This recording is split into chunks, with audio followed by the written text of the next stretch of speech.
The wine country of Northern California, some 50 kilometers north of San Francisco's Golden Gate Bridge.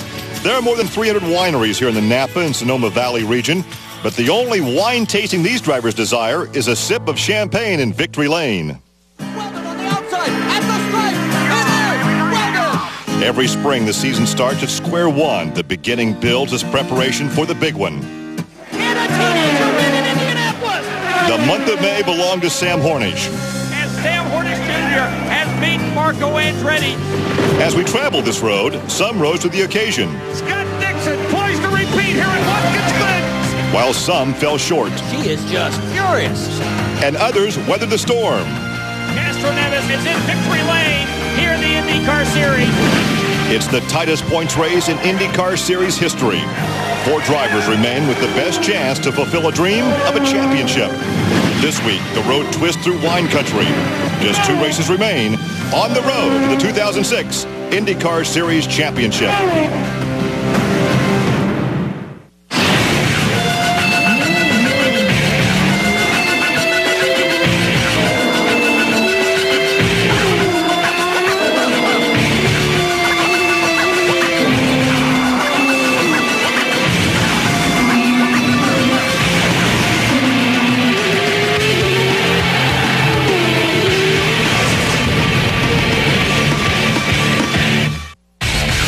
Today, live from Infineon Raceway, it's the Indy Grand Prix of Sonoma. Hi, everybody. I'm Gary Lee alongside Larry Rice for the final road race of the season. And, Larry, it all ends in 2 weeks. The championship determined at Chicagoland Speedway. Yes, and it's the tightest points race in IRL history. Only 33 points separating the top 4 drivers. Scott Dixon, the guy who is in 4th place, starts on the pole and gives himself an excellent chance to climb in those point standings here today. Interesting format for qualifying here on the road courses because they go out individually, one at a time. And after the individual runs, Marco Andretti was the fastest qualifier yesterday. But then they take the top 6 and they put them out for a 10-minute session. Here's Marco and his run showing very well. He qualified well. In fact, he was 3rd at Watkins Glen. But in the overall 10-minute session, Scott Dixon was the fastest qualifier. Scott, what does sitting on the pole do for you and for the championship for these last 2 races? Well, it's exactly what we got to do. We got to keep, piling on the pressure on Penske and try and make them have mistakes. So for us at the moment, it's just awesome. We just got to make sure we try and win this to, gain enough for Chicago. How important is it to start on the pole here at Infineon? I think, definitely the front 2 rows here if you're going to try and win. It's so difficult to pass. And strategy, you have such small windows, it's going to be hard to do anything strategy-wise. So it's big to start up the front here. Well, he has 2 wins so far this season, including 1 at Watkins Glen. Now, the man that leads the point standings, 2-time IndyCar champion Sam Hornish, he leads by only 7 points over his teammate, Castroneves. And look at how tightly bunched they are. Realistically, the top 4 still have a chance. 106 points available over these last 2 races. That's right, and Sam Hornish really has to watch his P's and Q's. He's had some problems here so far this weekend. He's been off course 4 different times. The main thing for Sam Hornish to remember today is to keep that race car on the racetrack.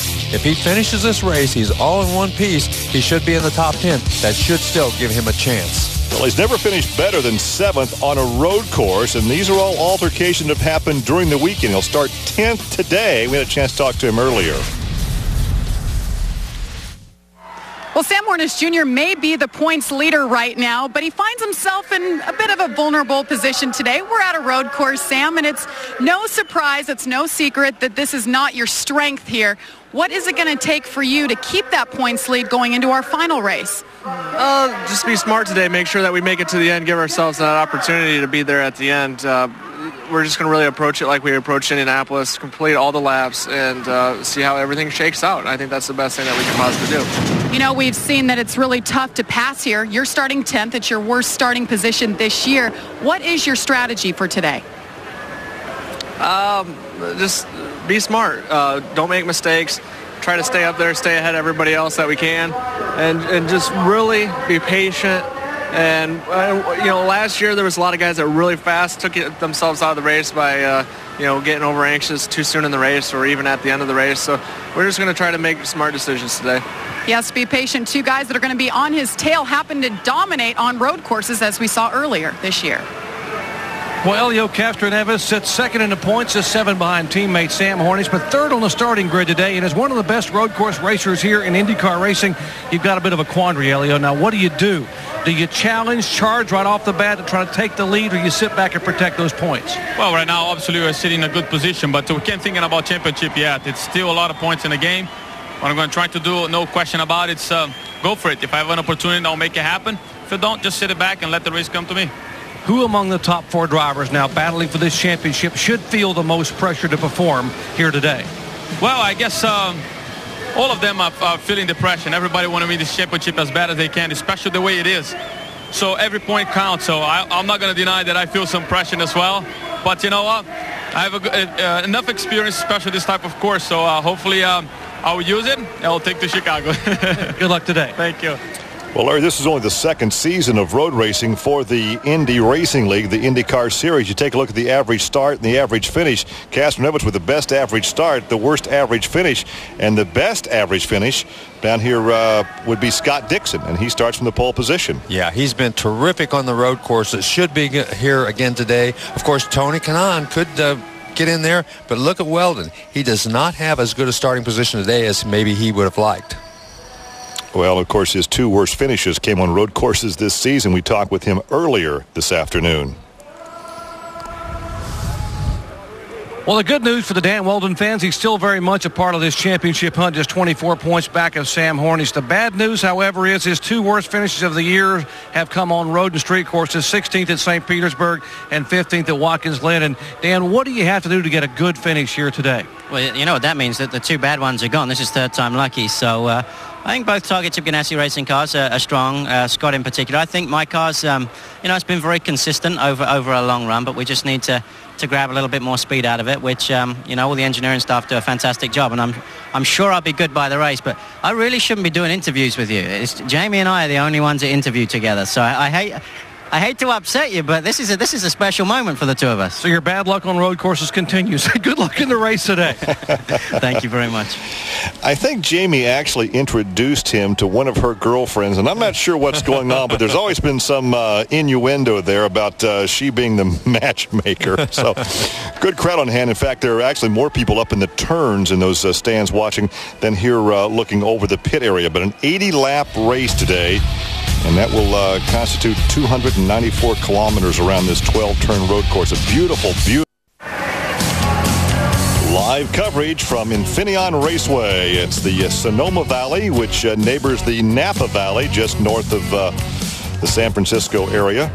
Tony Kanaan, of course, was victorious on this racetrack last year, was the champion just a couple of years ago, and after the morning introduction, had a chance to catch up with Tony and Jamie.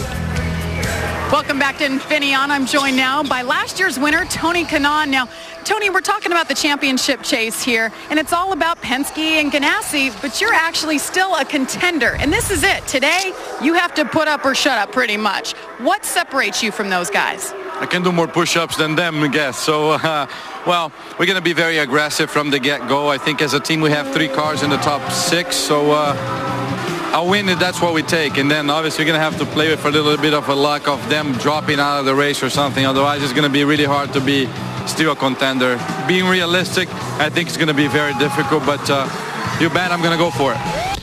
Well, Kanaan led 33 laps en route to his victory last year on a hot, humid afternoon, which was very taxing on the fans as well as the drivers. Today, a much more pleasant day, much cooler with a nice breeze. But what a fantastic racetrack from a viewer standpoint or a race driver standpoint. Well, from a race driver standpoint, it's a very, very physical racetrack. It's one of the toughest road courses in the country for the drivers to drive, just from the pure physical point.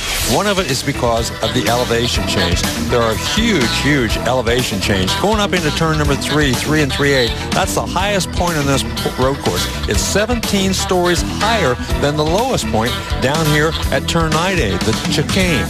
That's the lowest point on the racetrack. 17 stories is a huge upgrade from that point up to turn 3. This is a very big braking area too. You're down into the second gear going through that corner. But down here, this is the slowest part of the race course. Turn number 11. You're down into first gear, and you have to get through here to get up through the rest of the racetrack and into turn 1 and 2 very, very well. Let's go down with Tony Kanaan now and take a lap around Infineon Raceway. From right here, it's all uphill through turn number 1, up into turn number 2. You go up about 10 stories right there, up and over the hill. The car gets very light, very easy to spin right there because the car comes off of the ground almost. Then as you go up into turns 3 and 3A, this is the highest point on the racetrack. Then it starts back downhill into the sweeping right-hander, turn number 4. Again, another sweeping right-hander is turn number 5. And then down into the carousel. The carousel is downhill all the way. A big, wide, sweeping left-hander. You're always under pressure here. A lot. You're turning the wheel very hard down there.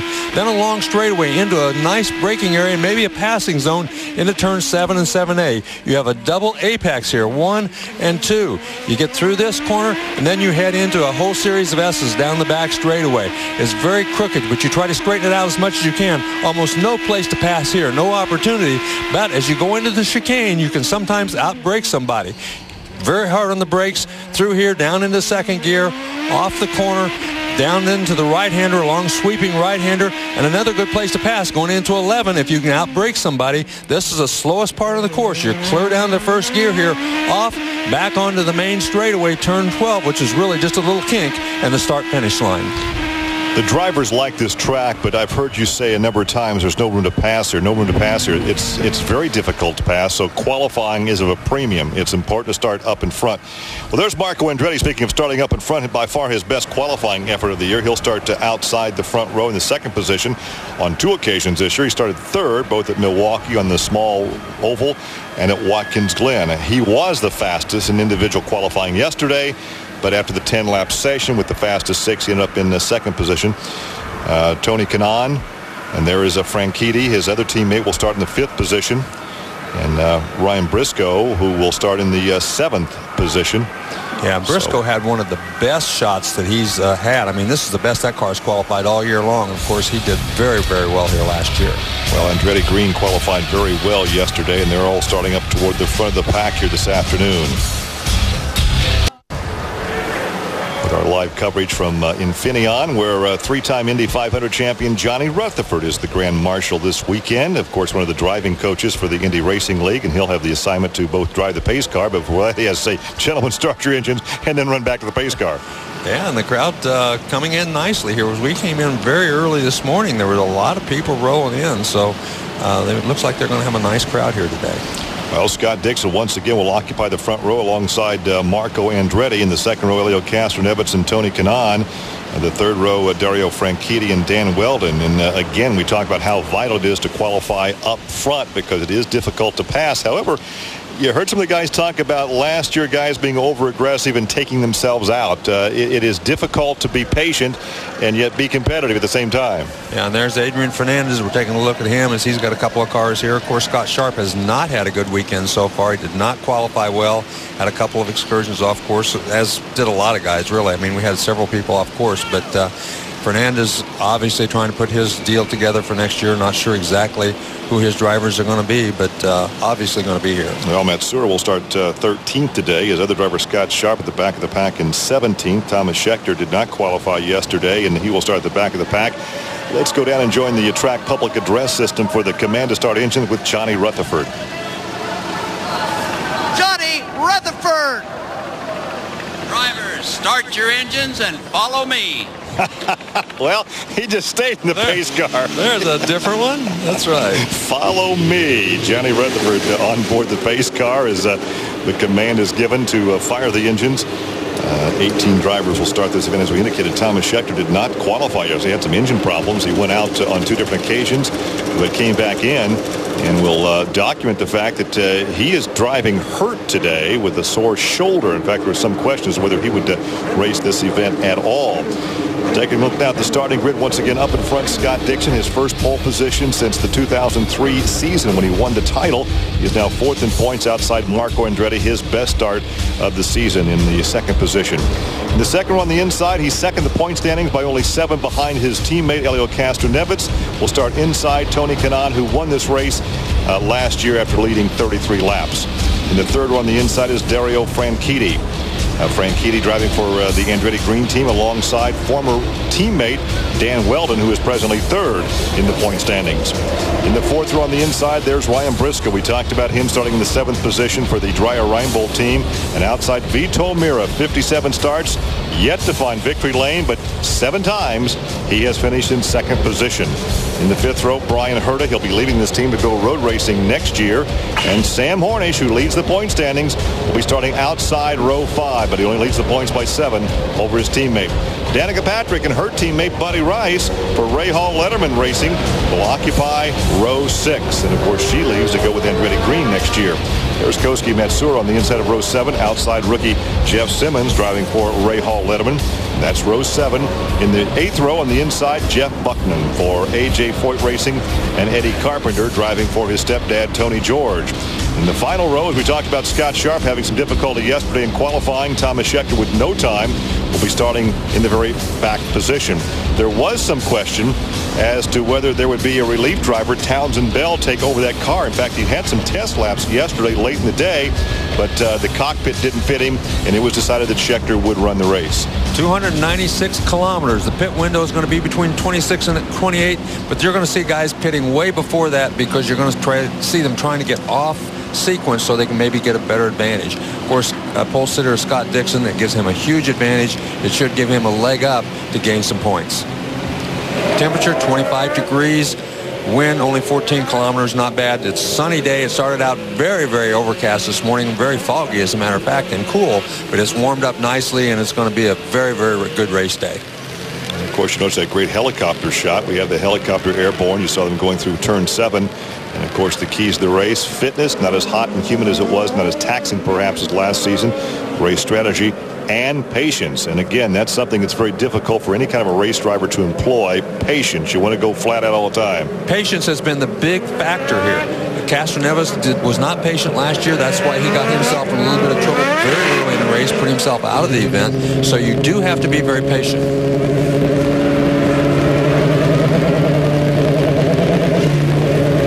Well, there is Scott Dixon starting from the pole position.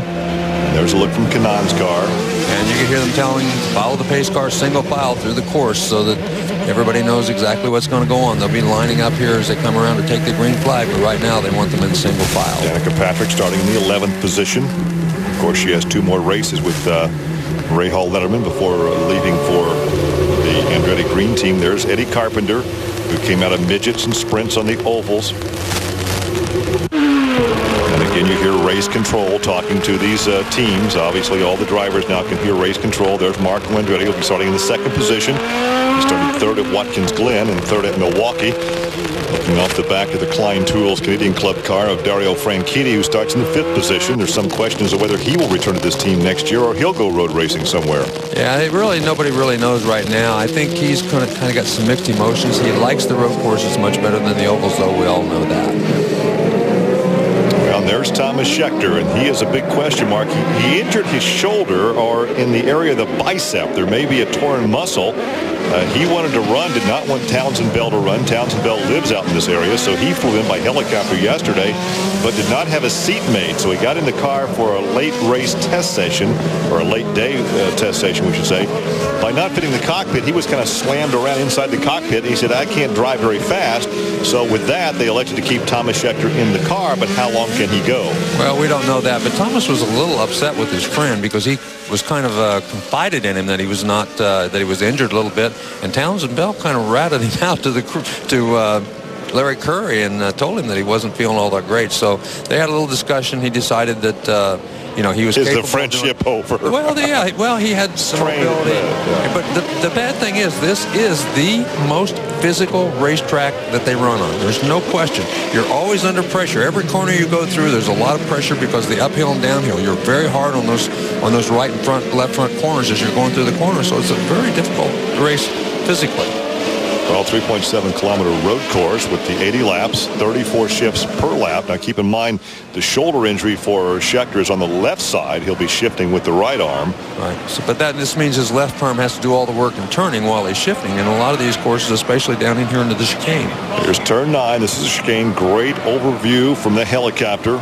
There's the downshift to second gear through turn 2 or turn 9, the chicane. Onto a short straightaway to a right-hand kink, which is turn 10. And that leads to that 180. Yeah, you got to. This is a very important part of the course. As you go through this turn number 11, of course, we saw some crashes there last year.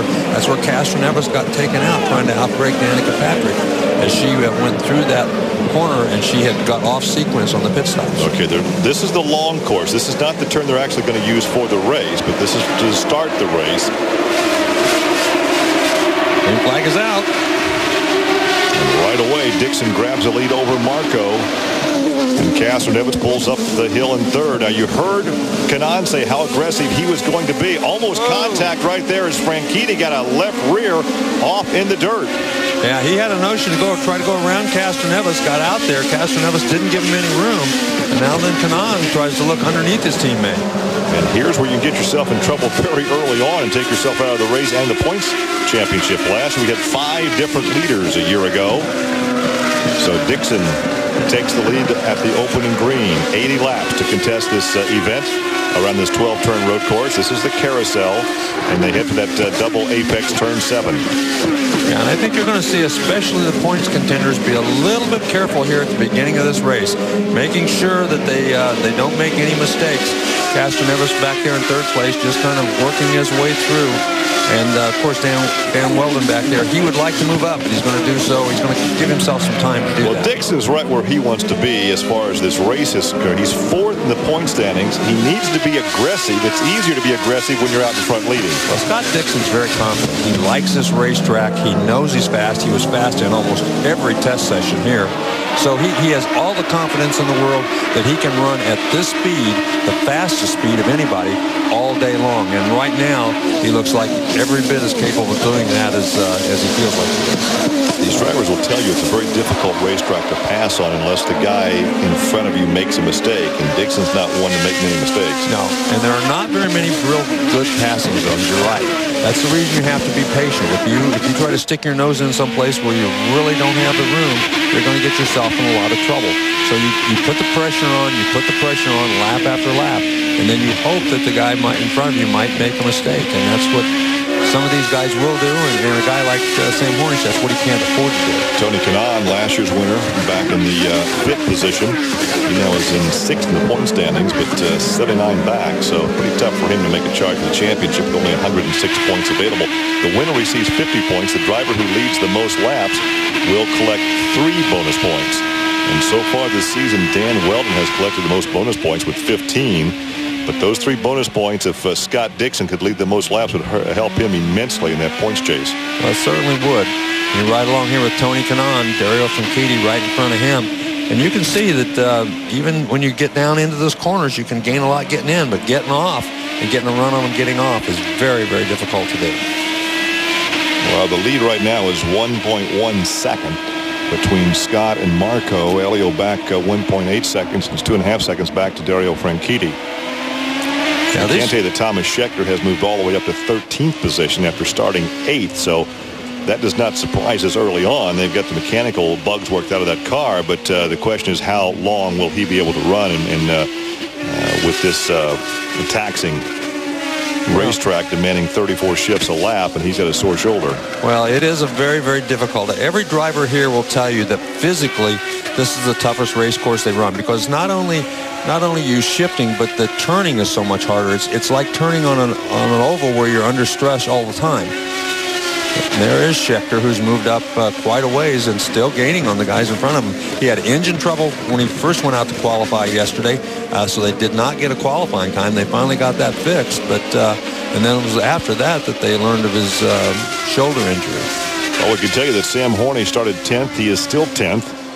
Danica is in 11th position. Buddy Rice is 12th. 13th now, as we said, is Thomas Scheckter after starting in the 18th position. So he's made the made the best of his start. He's passed the most people so far. Yeah, he's a very aggressive race car driver. There's no doubt about it. He's not going to sit back there and hang on. He was very upset. We were listening to him on the radio yesterday when the engine wouldn't run. He was very upset, knowing that starting in the back at this race course was going to be a difficult thing. And there's Matt Suarez giving him a little pressure as he almost got underneath it. Boy, he looked on the inside. He had a little space, but didn't have the momentum to pull alongside. Now that uphill climb. Well, that was good judgment on Matt Suarez's part. That was just going to be a crash if he tried to nose himself in there and take that spot away. There just wasn't enough room at that point. Of course, he's closing in now on the Buddy Rice car. The two Ray Hall Letterman cars are together on the racetrack in 11th and 12th position. And we know that Danica's been doing some extra training getting ready for this with her husband's a physical trainer. Yeah, he's a physical therapist. So he's been trying to train, a physical trainer, trying to get her in better shape, knowing how physical this racetrack is going to be. And a racetrack like this does give a guy like Dixon and Weldon and Kanaan and some of the guys who are in absolutely terrific shape. Well, Castroneves, they're all in good shape, but I mean, the one, Kanaan especially, who does triathlons and stuff, he's in terrific shape. Well, there is one advantage, Larry. The day is not as hot and humid as it was here a year ago. It was very, very oppressive. Today, it's in fact, it's very cool this morning. We had jackets on when we arrived. Right, and that will help. I mean, that'll help keep some of the physicalness out of this, but it's a very, right that corner right there. As you come up the top of that corner, that car gets very light. When it comes down, it's very hard on that left front. You've got to be ready. You've got to have that car turned and ready, or you can get off course very, very easily right there in turn 2. Well, they're running just as they started this race. The top 5, Dixon, Andretti, Castroneves, Kanaan, and Franchitti. Weldon started in 6th. He remains in 6th. Ryan Briscoe started 7th, and he is in 7th. Vito Mira started 8th. He is in 8th. Brian Hurtis started 9th. He is in 9th. Sam Hornish started 10th, and he is in 10th. So the only person doing a passing right now is Thomas Schechter. Yeah, well, Kanaan did get around Franchitti, so he has moved up one spot and is now trying to chase down Castroneves. So... Well, Franchitti got around him at the start of the race, and he switched back around. So even though they started that way, that's not the way they were running when they went into turn number 1, because Franchitti beat him into turn number 1. So it was kind of fun to watch the progress of Thomas Schechter back there, see if he could close in on Buddy Rice and Danica Patrick. Up front, though, these first 5 cars have pretty much pulled away from everybody else on the racetrack. Dan Weldon is in 6th, and he's back a little ways on the racetrack. The first 5 he's over 3 seconds behind Franchitti, so over 3 seconds between 5th and 6th on the racetrack. Right, we've got 2 distinct groups on the racetrack right now. The first 5 and then the next group of cars are all still running pretty close together. But the first 5, and Scott Dixon continues to open up that lead ever so slightly every lap. It's almost 2 seconds now between first and second between Scott Dixon and Marco Andretti. Andretti then has the advantage over Castroneves, runs in front of Kanaan and Franchitti. So 5 of 80 laps now down, and Scott Dixon continues to show the way. Scott Dixon continues to lead this thing. There's an interesting position for a camera angle as you take a look at the gear shift. Down 2 gears into that right there. You see they're running right where they started this race. You can see that you're a busy man inside that, or gal inside that cockpit on this course, because you're always getting ready for shifting, braking, whatever, as he heads down into turn number 7 right now with the double apex. Television has certainly changed the complexion of racing. They've got sponsorship logos on the gear shift. Exactly. You got them everywhere. Any place they might be visible. You go through what we call the S's down through 7, 8, 9. Now we're in that chicane. Right left-hander, and there's a look at Marco, who is now 2.5 seconds behind as they head down around the completion of lap number 8. Yeah, and Castroneves and Kanaan and Franchitti are all sticking right pretty close to him, but it appears that Dixon just keeps inching away lap by lap from the rest of these 4 top runners as he's just put together one perfect lap after another. He's gaining about 3 or 4 tenths of a second per lap, and on a run of 20 or 25 laps before this first pit stop, he could have a sizable lead. Well, he could have, and obviously that's what he's thinking too. He'd like to get in there, get out, and still have a nice lead. The yellow flags are going to be an important part of this race. Of course, last year we had a yellow flag about lap 17, and a lot of people came in and made their pit stop at that point. Some did not. And that's what caused the crash that Castroneves got into, as Danica Patrick was leading at that point, and there was some contact made as he was trying to get around. Well, the lead right now is at 3 seconds between that driver right there, Scott Dixon, and Marco Andretti. Scott going for his 3rd win of the year and his 2nd on a road course. Of course, Marco would become the youngest driver ever to win in the IndyCar Series if he were to pull off a victory here this afternoon. And this kid has to feel some pressure, Larry, with his dad, Michael Andretti, and his granddad, a living motorsports legend in Mario. And here comes Sam Hornish. Hornish, who is still back there in the 10th position, right in front of Danica, and right behind Danica is her teammate, Buddy Rice. Buddy Rice, of course, a free agent. He'll be headed to a different team next year. Which team we don't know. We know that Danica will be going to Andretti Green. We know who Hornish will be. He'll be back with the captain, Roger, next year. Yeah, and Buddy Rice has not been ruled out as a driver. Oh, we almost got some contact back there between the two teammates. Teammates almost got together. It looked like Danica and Rice were battling each other. Almost had some contact coming off of turn number 4 down, or turn number 11. A little space between Hornish, as Hornish dropped a right rear off there. That can be dangerous. As we said, he was off course 4 times this weekend, but did no real damage to the race car. Well, I know he's in 10th place, and I know that's not where he wants to be, but it's a whole lot better than being in 18th place, and that's what he has to keep in mind right now. He's got to keep the big picture in mind and not the fact that he's running in 10th place at this race right now, because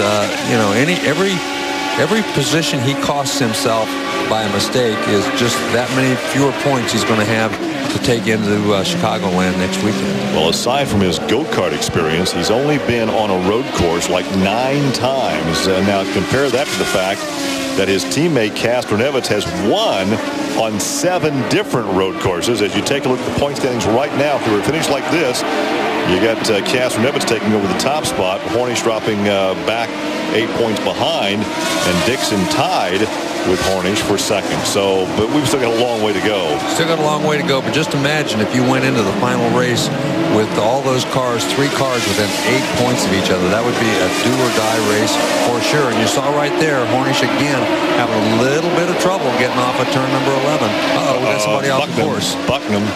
That's Jeff on lap 11. Yeah, he's gotten off course down there in turn 11. Looks like, and so that's going to be a full course yellow or a... Well, they said that they were going to have more full course yellows. Apparently that will be a full course yellow. You're back there with squirrels, you're going to get the nuts. Oh boy. Was that AJ? I guess so. Let's see what happens here. He's on the outside of Jeff Simmons. Yep. Yeah, a little contact between Jeff Simmons and... Yep, that was definitely AJ. You're going to get the squirrels and the nuts. That's it. But Jeff Simmons tried to... And that's very similar. We've seen that happen down in turn 11 before, where this guy tries to stick his nose underneath one of the other drivers. And that's exactly what happened there. Simmons tried to stick his nose under Bucknam, caught his right rear, and just turned him around. Now, hopefully, get that car restarted, and this will be a short yellow. We had 4 yellows last year for a total of 13 laps. And, of course, this will open the pit lane up, and we'll see some early pit stops. Now, we had a real close championship chase back in 2002 with 2 races to go, only 8 points separating the top 3. Castroneves had the lead by a point over to Farron, his teammate, and Hornish was 8 points back. But when it was all said and done, Hornish won the title by some 20 points. Well, this is going to be interesting because most of the leaders are going to pit now. But you're going to see some of the people that are farther back in the field not pit, probably. We saw this last year, and that led into some problems with later in the race. Because I remember Danica, she did not pit last year. She led a couple laps, so you might see some of those people who, Schechter may be one of them. Schechter may be one of these guys who does not pit because he's back there in 13th position, he could stay out there, try to lead some laps, and hope for another yellow. So this is going to bring up a whole new ball game now that this yellow flag has come out. Well, you see the Honda service vehicle down there. These trucks have starters on them, so they don't have to pull the drivers to get them started, take them back to the pit, so hopefully they can fire him up and get him going again. Before this race began, the Ganassi drivers had led 33% laps this season. Of course, they'll add to that today with Scott Dixon. Before today's race, the Penske drivers had led 48.7%. Yeah, between those two, they've definitely led the most laps. Oops, there you see, he did get. He's got some problems there. Yeah, he's left front. He's got he's either got a flat tire or some damage to the right rear, because the way that thing was hiking that front wheel, it's either got to be a flat tire or some damage to the suspension. We'll see how many head for pit row now as they come around this time. See if the pits are open. Of course, that depleted a 3-second lead that Scott Dixon had built up over those 10 laps over Andretti, as they're all now nose to tail, and see how many of them will peel off to their left and head for pit lane. And Scott, he tried to fake out Andretti because it looked like he was going straight. In the last moment, he veered to the right and made that turn. But here comes Weldon. Well, he did come in, so everybody's going to be on a different strategy, and I think instead of the leaders all coming in like we thought they might, it looks like some of the guys in the back a little farther, they're going to be the ones that make this pit stop.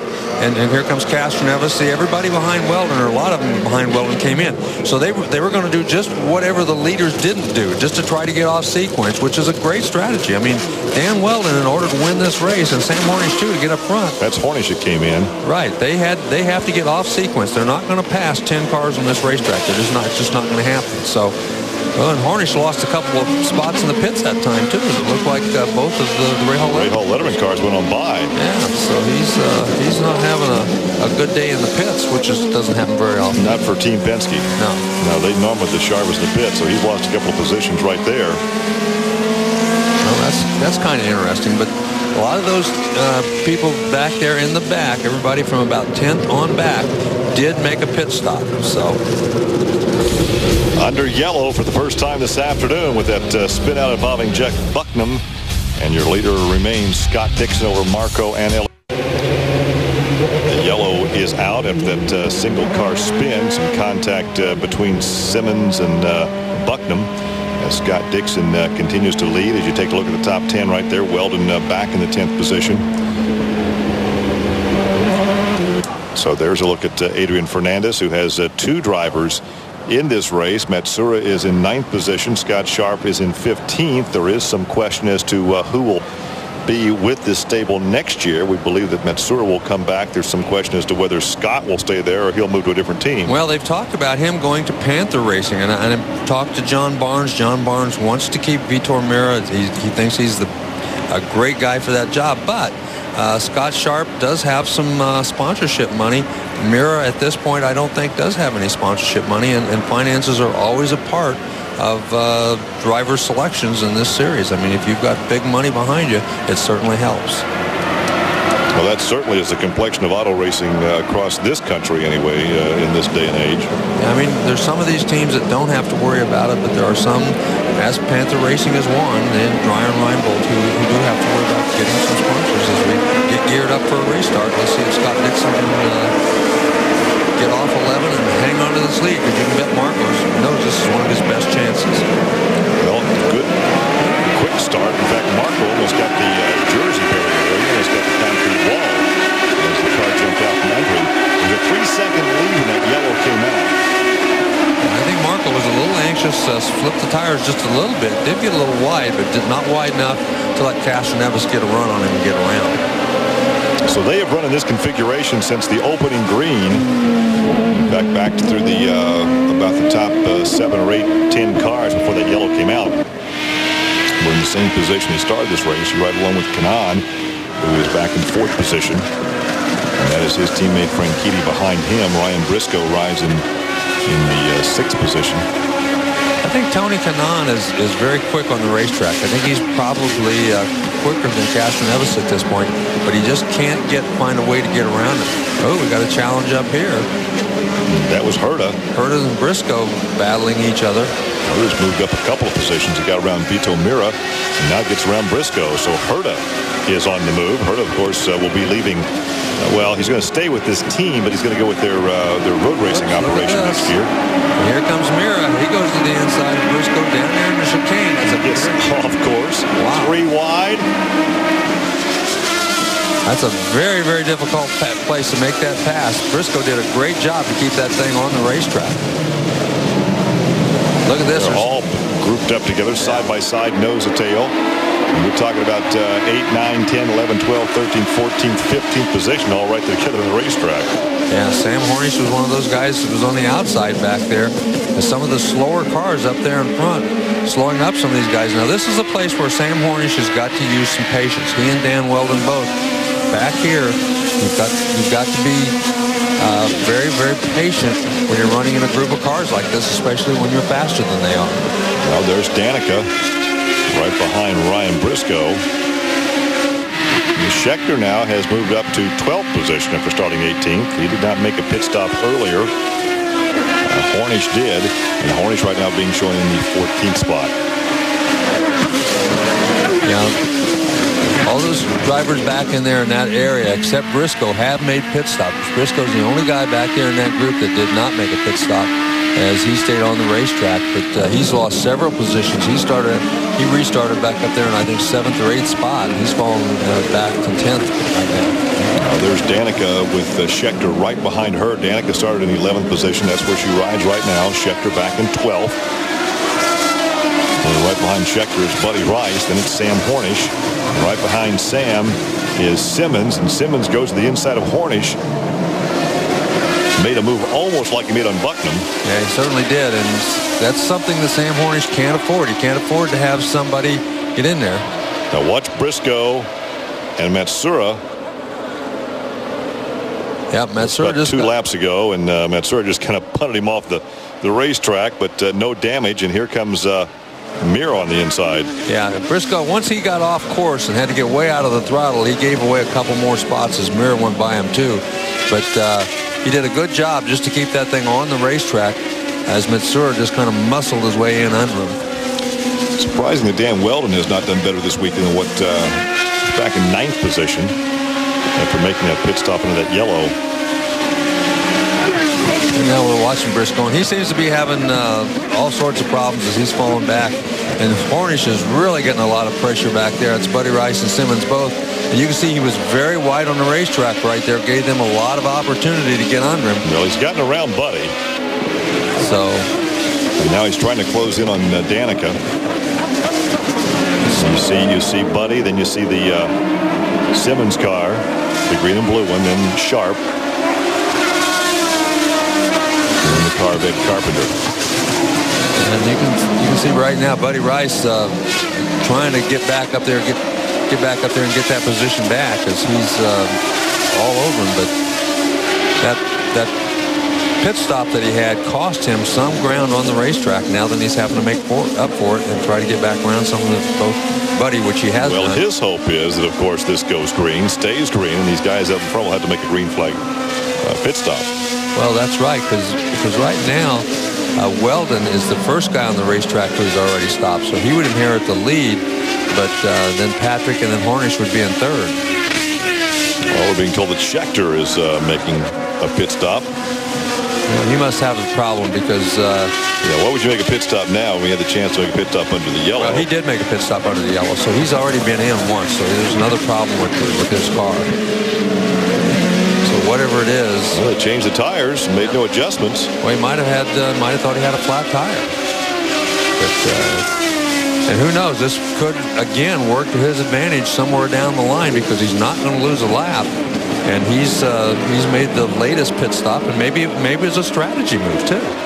Except I can't imagine why he would have a strategy move after he just made a pit stop 5 laps ago.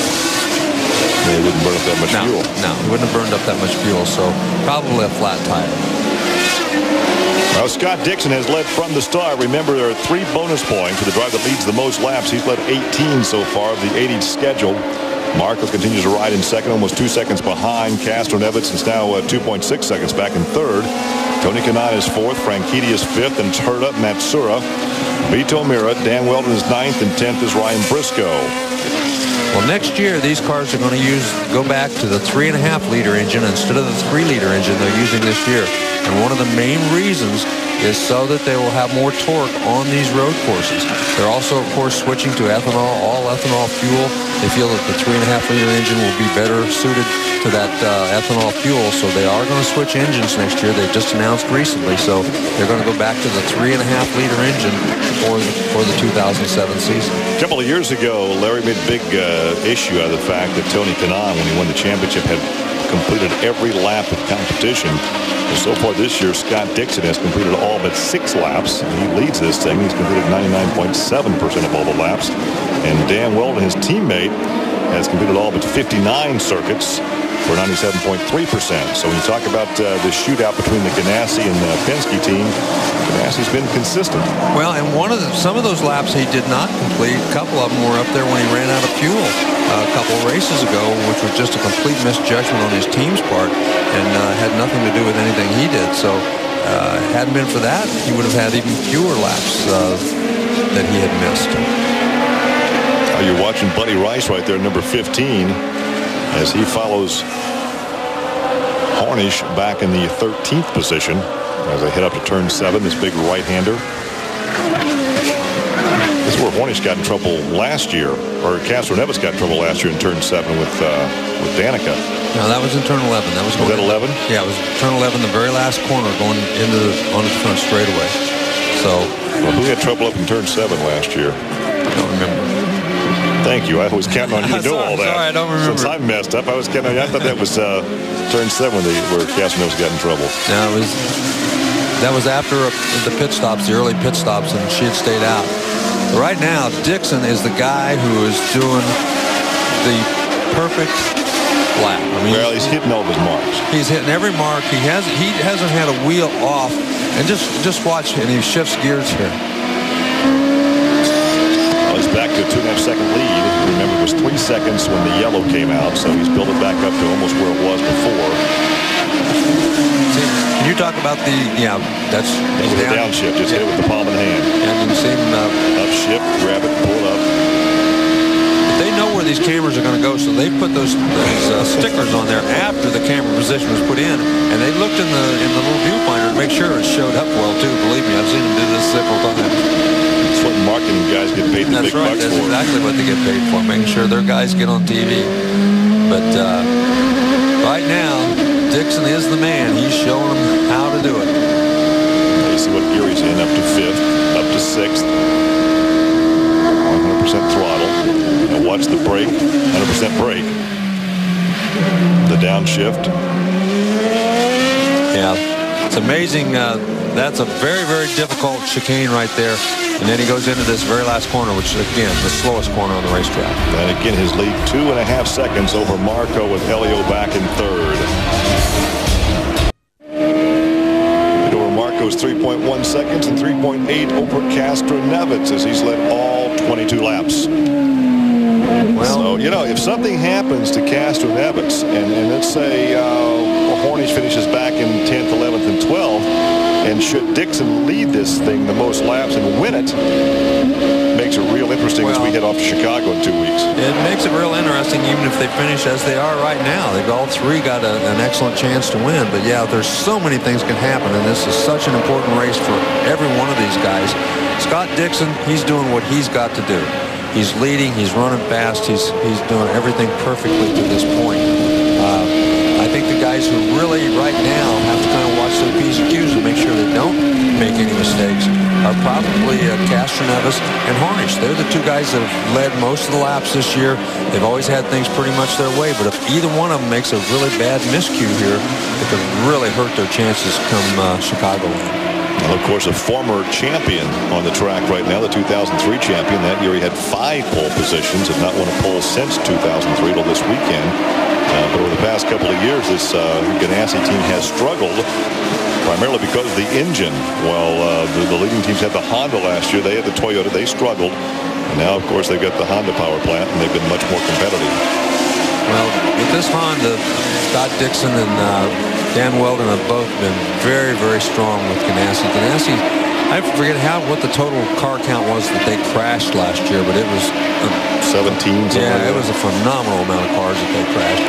And a lot of that was just because they didn't have the horsepower and they tried too hard. And of course, Ryan Briscoe ran for this team. They had a 3-car team last year. So, it was a case of overdriving the car and making mistakes and crashing. A lot of times it was. And there is Chip Ganassi up there, you see. And he's got to be pretty happy with his boy right now, as Scott Dixon looks to be the consummate roast break. Well, of course, his team won that Grand Am race held here yesterday. Scott Pruitt drove that car to victory. In fact, they were up toward the front and got nailed, spun out, went to the back of the pack, and drove through traffic to win it. So it's already been a good weekend for Ganassi Racing. He continues to open up that gap over Marco. Marco having a good race, though. He's got to be pretty happy. As you see, Scott Sharp was further back in the field. He's back in 15th spot. Started in 17th. He's had trouble all weekend long, though. He just never has really gotten a handle on exactly what's going on here at this racetrack. He ran that Grand Am race yesterday with his father-in-law, Greg Pickett. Can you imagine your father-in-law being a race driver? Now, what kind of conversation would you have at the family reunion? I don't know, but I think they ran third yesterday, so they didn't do too bad. His wife, Kim, says, honey, Dad, could you talk about something else? Enough racing. Right now, the lead is 3.5 seconds between Scott Dixon and Marco Andretti. Marco won here on this racetrack last year in the Indy Pro Series. Won from the pole position. That had to boost his confidence. Yeah, certainly did. And he's done a good job here tonight. I mean, or today. He's run a good race. He's run a great race. He's run a clean race. He's just not quite as quick as Scott Dixon is. Obviously, he's quicker than 16 other guys out there, though, because they're all behind him. And Castroneves really hasn't put a very big challenge on him right now. So the question now is, when will the leaders make their first pit stop? And that would then give, Dan Weldon the lead. Well, they run 24 laps now. They can go to 28 quite easily. We saw some drivers last year go to 30. I think we had one or two that even might have gone as far as 32 laps. But that's really pushing the envelope to go 32 laps on this race course. So we'll see. I think they'll stay out as long as they can, hoping for another yellow. But, at some point, you're going to have to cut your losses and come in and make a pit stop. Well, there's Weldon back in the 8th position. Ryan Briscoe is 9th. Patrick is now 10th. Sam Hornish is 11th. Sam one spot back from where he started. There's a look at Dan Weldon, who's made a pit stop. I tell you what, he's had lousy finishes on the road courses this year. 16th at St. Pete and a 15th at Watkins Glen. His worst finishes on the road course. And he's a good road racer. Don't know what is the cause of all that. Maybe just bad luck, but he is a good road racer. As you can see, those guys have really made a pretty good lead. There's Hornish, and right in front of him is Danica Patrick. So he's fallen back a ways even after that. But you can see if they finish right now, he's 9 points out of the lead, which, believe me, if he goes into that last race only 9 points out of the lead, I think he'd be very happy after the luck he's had here so far this weekend. Well, certainly he would like to move up a little bit and not finish back there in 10th or 11th. But he will tell you that this is his Achilles heel. He is not a very good road racer. They have tested, but although he came out of karts on road racing, it's a different kind of road racing. You're not heeling and towing and shifting gears unless you're in a shifter kart. And he still doesn't hit his marks. You can see right there, he was off the mark a little bit. He was up over the curve a little bit too far. And he right now wants to get around Danica, but he's just got to remember the big picture. Doesn't matter whether he gets around her right now or not. That's not the whole key issue of this race. He's got to make sure that he's on the racetrack, still running under power when the checkered flag falls. That's the important thing. Well, Ryan Briscoe is in the pits. Well, he's the first one of those group that did not pit earlier to come in the pits. So he's making his green flag pit stop and getting back on the racetrack. Now the question is, who will be in this car in Chicago in a couple of weeks? Will he perhaps be in it? Will Buddy Lazier be in it? Or will Sarah Fisher be in it? Well, I'm hearing that Sarah Fisher is probably going to be in that car, but we'll have to wait and see on that. But she did a credible job on the oval the last time out. I think they'd like to give her another opportunity and try to get that car straightened out. They really are looking towards next year. They want to get that car straightened out, at least get somewhat competitive as they head into the next season. Well, Scott Dixon continues to open up that gap, 3.7 seconds.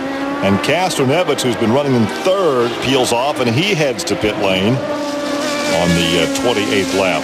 Well, the pit window here is not wide. Of course, you got a long course here, so they're not going to have as much variance as we see a lot of times. You don't want to run out of fuel on this course. Yeah, they don't want to. That's exactly right. You run out on this course, you'd make the mistake that Dixon made on the oval, and you're toast. You're done. You're not going to finish very well. So it's better, at least on the first pit stop, to make it a little bit earlier. Know exactly what kind of fuel mileage you're getting by knowing how much you put in, and then you can judge later whether you can stay out there a little bit longer or not. Well, Castroneves makes his first of a couple of pit stops. There's Vito Mira, the Panther Racing bunch. He's one of the other guys who had not made his pit stops, so now he's been in. We'll see how much longer Dixon goes before he goes in. Now remember, when they come back out, Dan Weldon, unless there's a yellow, is going to be leading this thing. Patrick and Schechter and all the rest are going to be in front of them. Then that's when patience. Here we go. Here's our leader coming in. Right on the board. We're going to stop with Rick today. Fuel position 1. Here are the commands, the directions from the pit to Scott. Make sure you change the fuel position so that when it's reset when you go back out. Reset your fuel. And you're going to concentrate wholly on Rick here. Rick's the guy on the right front corner telling him when to go. You're clear. You got to pack up in the hairpin. Get with it. Marco also made his pit stop, but he was on the mark. Good, clean pit stop for Scott. Yeah. Did a good job. Everybody looked like everybody did their job and did it very well. And he beat out Marco by quite a ways that time. So Marco got back out, and it looks like he got back out in front of Castroneves. So he also had a good pit stop. We'll see how things sort out now. Castroneves had a look to the end. No, that's Hornish. That's Hornish. That look to the inside. So those people who did pit earlier, the other guys had enough of a lead on them that they got back out and still got out in front of them. So Dixon continues to lead. Yeah, he looks like he's going to maintain the lead. Mario on the left, Michael on the right. Wow. Let's see as they come by past this next. I think Weldon's going to be in the lead. I think that's Patrick right behind Dixon. So Weldon has already gone past. He must be out in front. Wait till they come by the flag stand. The timing and scoring again. There's Mario with his arms crossed in front of his chest. The 69 Indy 500 champion, 78 World Driving champion, watching this grandson Marco. Live coverage as we give you the overview of Infineon Speedway. Second to last race for the night of the 2006 IndyCar Championship. We had our first round of pit stops, Larry, and Dan Weldon leading his teammate by just under 7 seconds now. The Ganassi cars running 1 and 2. Yeah, and so the strategy, at least at this point in the race, has paid off well for Dan Weldon. He hasn't been as fast as Scott Dixon all weekend long. He's struggled just a little bit. But by virtue of getting off sequence, now he's out front. And anything can happen. I mean, if there's a yellow and they all pit, then he could stay up front. But that's the whole idea, to get off sequence, somehow put yourself in position to be up front. And here's Schechter again, and he's in the pits again. That's his third stop.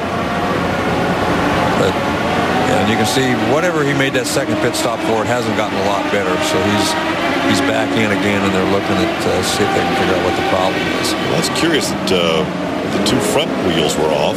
All four of them were off. All four of them off. All had them off. So take a look, and there's Danica Patrick, who's running right now in third spot. So Marco is fourth. Sam Hornish is now fifth. So Danica also, her and Sam Hornish both moved way up in the standings just by virtue of that different pit stop. This is where Sam Hornish and Helio Castroneves have to be very, very careful, though. They have to be patient and not do anything silly during this portion of the race, because I'm sure there's some of these courses, although Danica seems to be every bit as fast as Marco right now. He doesn't seem to be gaining on her all that much. Keep in mind, too, Scott Dixon is whittling away at the lead by his teammate Dan Weldon. It had been about 7.6 seconds. He's knocked about a second and a half off that lead. Well, there's no doubt that this is turn 7 down here as you see him heading through there. There's no doubt that Dixon has been the class of the field all weekend long. He's been very, very quick. He's still the quickest guy. He's running the quickest laps, lap after lap out there on the racetrack. And once he catches his teammate, it'll be interesting to see how they handle that. They both know what's at stake, and as Castroneves says, we interviewed him earlier, everybody's a little nervous. They know what's at stake here this weekend. Well, Scheckter is out of the race. His day is done. Yeah, they've decided to call it quits as he's out taking his gloves off, and obviously not extremely happy at this point. Well, back up in front, Weldon continues to lead the thing, but again, the lead is down to 6 seconds now. So the guy on the move is Scott Dixon in second position. Danica Patrick is almost 11 seconds back in third. She's holding off Marco Andretti, Sam Hornish, and Buddy Rice. Then it's Jeff Simmons, Tony Kanaan, Elio Castroneves back in ninth position. So this could really make things interesting. They finish like this. And that's what I'm saying. Castroneves, as we said last year, he got a little impatient. He crashed. He doesn't want to do that here today, even though he's back in ninth position. Still a lot of laps to go. Third of the race, just barely past the third of the way through. So he's got a long way to go. He doesn't want to do anything silly. When you talk about Chicago in a couple of weeks, you have to think that that's a track that Hornish should go well on. Well, Hornish shines on those mile-and-a-half ovals, no question about it. Look at Marco outbrake Danica coming into this chicane. He really outbraked her getting into there. Hornish, of course, has won twice at Chicago, so he has to think that if he's, even 5, 6, 7 points back in the standings, he has a great shot at winning his third championship. Of course, he won 2 titles with Panther Racing. There you can see Marco again coming off at turn 11. He looked like he outbraked her very hard into 11. Might have a chance, but right now Danica Patrick doing an excellent job up there in third spot, holding Marco Andretti off, and she appears to be very smooth out there on the racetrack too. She hasn't made a lot of miscues. Haven't seen her off the course. Of course, it's very easy when you're running in behind somebody to outbrake them getting into a corner. You can use them as a judge, so it's much easier running that position than it is being the first guy up front. Of course, you've got your rabbit to go by when you're following somebody. There's Marco back in fourth position. There's where he is in the racetrack compared to the leader. And not all that far back, but right now, just trying to figure out exactly what he's going to do with Danica Patrick. But again, this racetrack has been very, very difficult to pass on.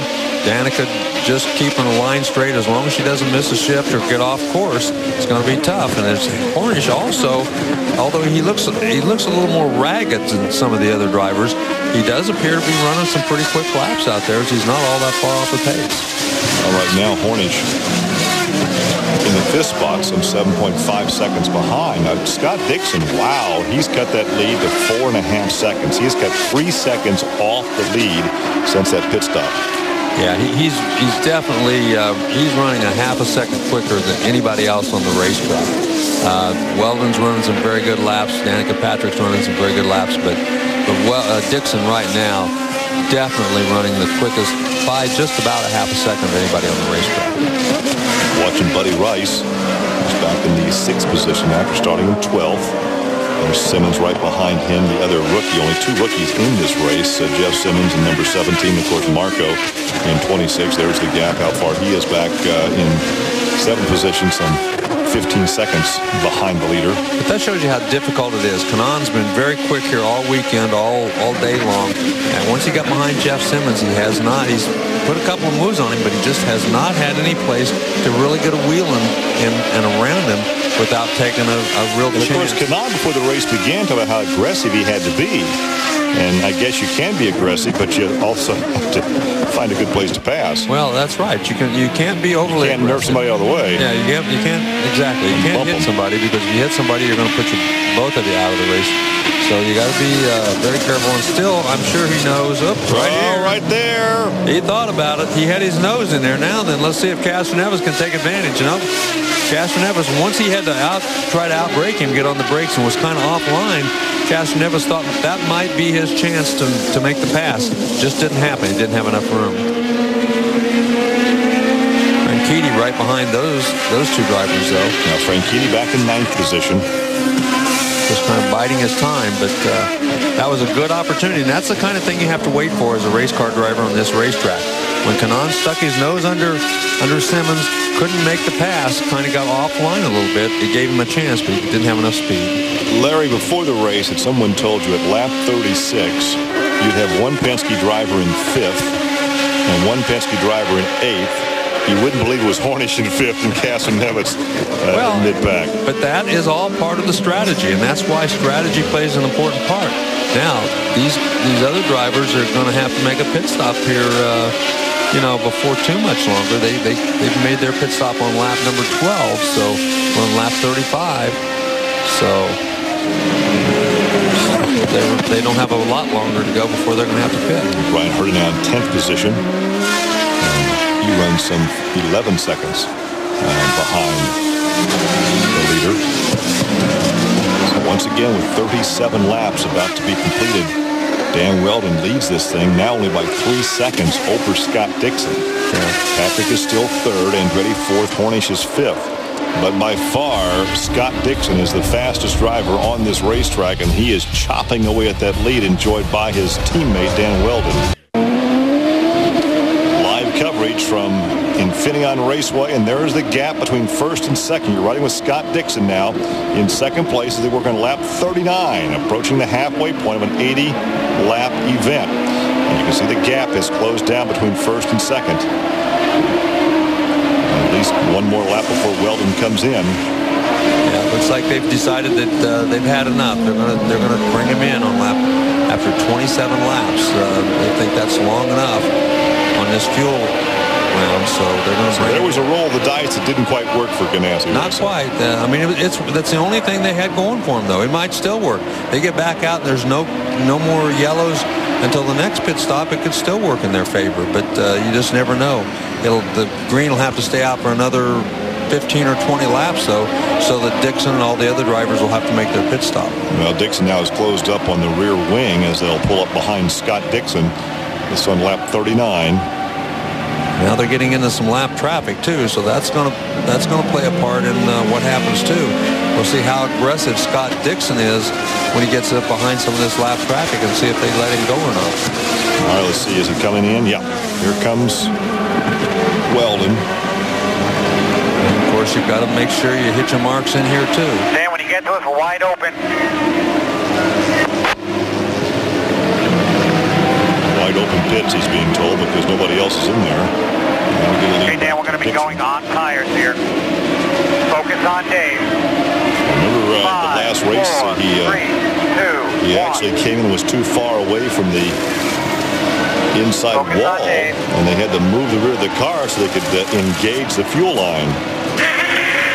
Clear. Clean pit stop. They did not take a full foot. Clear outside. Clear outside. You heard him say, we're going to go on tires. As soon as the tires are on, they went. So they did not put on a full load of fuel, trying to keep him closer to the front of the pack with everybody else. So that was another strategy move on Weldon's part, on his crew's part, to keep him up nearer the front of the pack. So that was we'll wait and see how that plays out. But now then he'll have to make the pit stop when everybody else does next time out. Well, Dixon led the first 28 laps. Weldon then led 10 laps. Dixon back out in front, right behind Scott Sharp, about to go a lap down. And 2 cars out of the race, Jeff Buckman and Thomas Schechter. And so Scott Sharp would be the last driver on the lead lap. And there's your leader right behind, trying to find a way to get by. He almost lost it right there. Well, he's getting a little anxious. Now, this is not something you want to see him do. Scott moved over there, let him give him the room. Got out of the way and let him go, which was a good move on his part. The move flag came out as they crossed the start-finish line. And now you're going to see that is Carpenter right in front of your leader. So Carpenter, the next driver, to go a lap down. And here comes Danica for her pit stop. Well, we'll see if she takes a full load of fuel, if they go on tires only. Wait for Ed. Filling it up. No, they're going to top it off. They're going to go with a full load of fuel. Go, go, go, go, go, go, go, go. Racing Hornish down there. You're racing Hornish down there. Well, reset fuel. And there goes home. But she took on a full load of fuel, so she will not have to pit when everybody else does. She can stay out longer than anybody else. Could be an advantage, could be a disadvantage, but that's the way the game is played. Strategy is an extremely important part of the race here today. Well, Dixon has gotten around Carpenter, so Carpenter now a lap off the pace, and the lead now is over 10 seconds. It's 10.8 seconds between Dixon and Marco Andretti. Jeff Simmons is up to third, by far his best run of the year, but it's been 38 laps since he's pitted, so he's going to have to make a pit stop. Tony Kanaan is now in fourth. Castroneves is fifth. Franchitti is sixth, and it's Herta. Hornish is now in eighth. Weldon is ninth, and Vito Mira is 10th. Now, so Weldon did not fare as well on that pit stop. Even though he didn't take a full load of fuel, he still came out in ninth place. I'm sure that's not exactly what he wanted to see. Oh, there is Jeff Simmons, well overdue for his stop. He's driving the ethanol car. Of course, ethanol, 10% ethanol, the fuel this season. There'll be 100% ethanol next year with the 3.5-liter engines.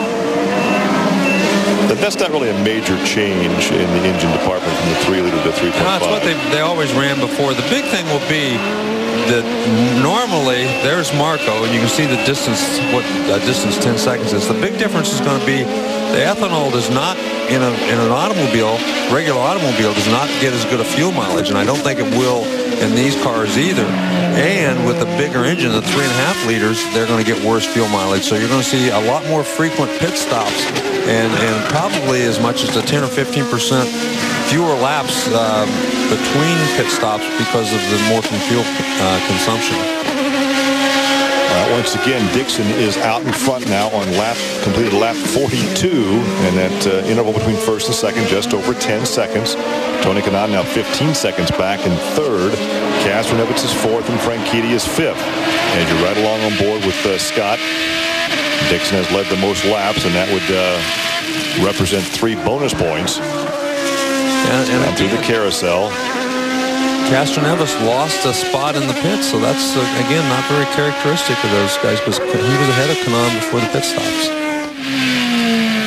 Through turn 7. You can see how hard he's turning. That's a fairly slow corner there, but you can see through the S's and how physical it is as he's always turning, always shifting.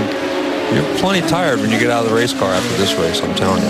Well, each track has its own idiosyncrasies. Of course, at Watkins Glen, we had a terrible day weather-wise, so they started on wet and went to dry, went back to wet, and it was a gamble throughout because of the weather on that particular day.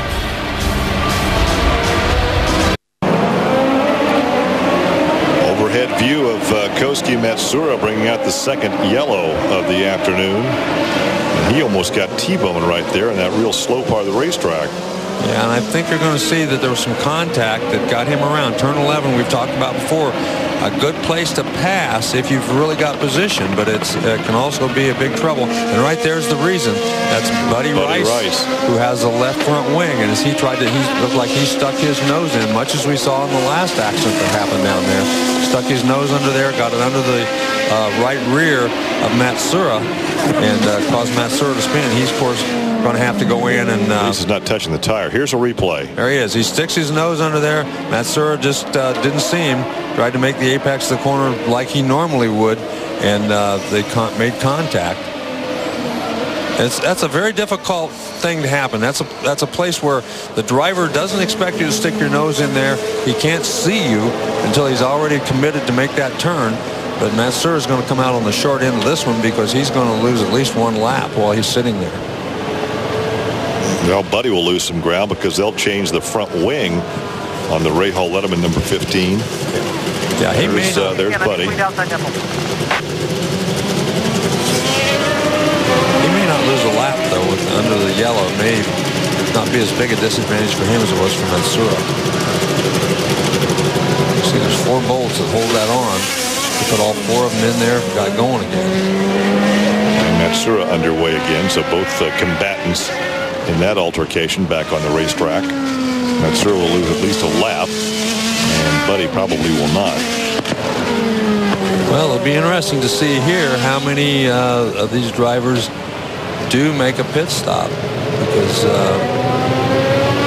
there's a couple of lap cars now between first and second. The lead had been over 11 seconds. You can see from this aerial shot there are 2 lap cars between Scott Dixon and Marco Andretti. They'll move aside, probably going into the first turn, and let Marco go on by. Yeah, even if all the leaders, I think you're going to see the leaders probably come in, but even if they stop, they're all going to have to make another pit stop. So this will not be the last pit stop. You see a number of drivers peeling off to the pit lane. So this is going to be, again, a lot of strategy played out here in this scenario. But I think you're going to see Marco comes to the pits. And here goes. Is it going to be fuel? Is it going to be a short fuel load? Let's watch. No, they're going to fill it up. 8.0, good stop. Kanon's in, Weldon's back in. Weldon had a good stop. He beat Kanon out. Of course, he didn't have to take on very much fuel. That's the key right there, because he took on fuel the last time. He just he got a very, very short fuel load to fill him up. So now here's the other thing. On lap 45, depending on how many yellows, how many laps can they go? 35 laps? Well, we said that some of them stretched it to 33 last year. Can anybody turn that thing on full lean and go 35? I bet we're going to see somebody try. So once again, how often have we talked about races being won and lost in the pit area? Yeah, that's right. Well, we got just a second here. We'll say hello to some of our friends in England. Lady Jo wanted us to say hello to her sister Sue, Annie, June, and Derek over there. So Lady Jo's the lady we met up here in the Napa Valley. Has yesterday, she's a big race fan, and said her family is too. She was shopping for some souvenirs to take back to our mother country back in England. Live coverage from Infineon Raceway here in Northern California, Sonoma, California. Scott Dixon back out in front, where he spent the first 28 laps before relinquishing the lead to Dan Weldon on a pit stop. Marco, as we said, back in the 10th position. Well, it's going to be interesting to see, because Dixon and those guys did not make a pit stop. That's the reason Marco is so far back in this scenario. Marco, Dan Weldon, Tony Kanaan, Buddy Rice, they all made pit stops. They, you know, like we said, can anybody stretch it? Can any of those 5 stretch it to 35 laps? Well, with a few yellows, they might be able to. But Marco Andretti may have made his last pit stop. He may have. I don't know. Mario was standing there kind of wondering, looked like he was wondering what the heck was going on. They are far back in the field right now, but all the rest of those guys are going to have to pit. I mean, they pitted on lap 28. It's already lap 46, so they're going to have to pit in the next 8 to 10 laps. So I'm not sure, but they won't have to pit again. I mean, they can go the rest of the race once they make one more pit stop, and I think that's the reason they didn't pit. Kyle Moyer calling the pit strategy for Marco. 11, please. No movement, straight. Race control talking to the drivers. Well, you can tell there's a lot of anxious drivers back there. Castroneves, he's kind of trying to figure out what he's going to do right now. Green flag, starter, green flag. Now, this is a good way to tear up a front wing right here if you're not careful. And that's Carpenter, and is Carpenter going to move over? Yeah, it looks like Carpenter's going to move over and get out of his way. Oh!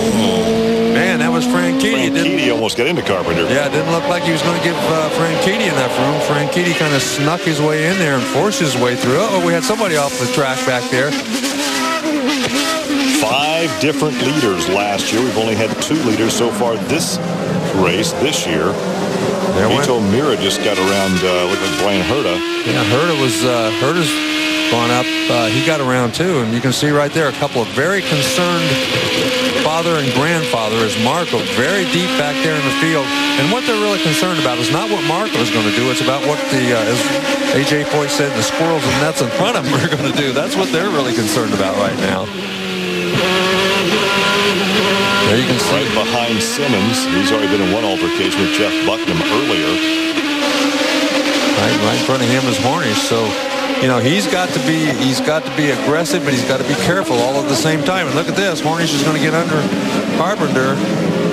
Carpenter's a lap off the pace. Well, we got drivers everywhere, side by side. And here goes Simmons, and he looks to the high side, but here comes Marco on the inside, going by both of them. He just went by both of them. You're right. That was a gutsy move by Marco Andretti.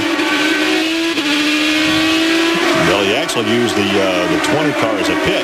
Yes, he did. That was a good veteran move right there for a rookie. It certainly was, and it's a good thing that Carpenter was paying attention and let him go, because that could have been a pretty big disaster, really, if it hadn't been. Dan Weldon was not quite as lucky. He didn't get through that mess right there, so he's going to make his way through, too. You know, I forgot to ask him. We have to ask this crew, if we don't get to see Marco, we've got to ask the crew, why one red glove and one blue one?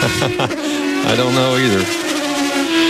Right now, Marco has moved up several positions up to the 8th place, which really that's all you can hope for in a restart like that. With that many cars in front of you and that big of a jumbled mess to get through that many. And you can tell Michael, he's nervous as heck because he knows what can happen when you got all those cars in front of you. I think. Well, a couple of more yellow flag laps, and they're going to be in position to go the distance without another pit stop for Marco.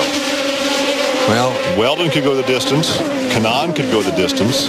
And so could Buddy Rice as well as Scott Sharp. And Scott Sharp's a lap off the pace now. Well, the other thing that can happen is if they decide to make a pit stop, all they've got to do is make a splash and go, oh, it looks like Simmons got off course and let several guys get by him as he has some problems back there. But he only has to have a splash and go in order to make it the next time. So that also will help him. So there's several different scenarios that could play out into Marco's advantage right now. Well, the caution coming out on the racetrack. Here's a replay. Oops. A little contact there, and that's why Simmons went off course. Yeah, it looked like he had some contact. And there was also some debris on the racetrack. So this is the yellow that Marco may need to make it to the distance. Well, and that looks like Weldon, so that's not a good thing for Dan Weldon as Simmons didn't give him room. We'll see if it was a piece off of Weldon's car. And see, that's the kind of thing. That was where patience on Dan Weldon's part might have cost him. The yellow flag will come out, but he's going to have to go in now and at least take a look. It looks like that wing might be, yeah, it looks like he might be rubbing the wing on that tire. Maybe not. Well, he will make the pit stop under yellow. Let's take a look there. No rub there. That didn't look like there was much going on there, but we'll see now. Now, anybody who makes a pit stop at this point might be able to squeak out the distance. Probably would. If they turn the fuel down just a little bit, they could squeak it out. So we'll see if anybody takes advantage and goes in now. I've got to believe. See, Scott Dixon didn't pit the last time. He's almost got to go in and pit this time, no matter what. You heard the voice of Dan Weldon saying it feels fine. You can see a donut on the left side pod. So apparently there was no damage to that car. But again, an aggressive move could have cost him any chance at the championship. Yeah, it was a very aggressive move, no question about that. So right at this point, there are exactly 30 laps left to go to the end of the race. Nobody so far has run over 28 laps on a tank of fuel. Not saying they couldn't, but they have not yet today. So anybody who pits on this next lap would have to run 29 laps to get to the end of the race. So we'll see how many come in and do that. More interest of Ganassi Racing, Mike Hall, the strategist for Dixon. Pits are open, so let's see how many guys have veiled themselves. Well, you're going to see the first 6 or 7 all come in because they've all run just about to the end of what they could run on a fuel load anyway. So this is I think this is going to help Scott Dixon because he's going to get in there. He's been so fast. When he gets back on the racetrack, he's not going to be in first, but you know, he's still got a heck of a chance to still win this race. We'll see. All right. Castroneves, Franchitti, Herta, Mira, Briscoe, they're all going to be in. They're on lap 7, or on turn 7, we should say, on lap 51. Through the S's. Great overview from our helicopter. What's going to be interesting is to see how many of the guys back there who just pitted come in. I think you're going to see Marco come in and take just a splash of fuel. I don't think he can take the chance of running 32 laps or whatever. But all he's got to do is take a splash of fuel. He doesn't have to get much. He should be able to get out in the lead. He should beat these guys out. Yeah, he should beat them all out, which would give him a chance to win this race. So remember, it's this lap pit.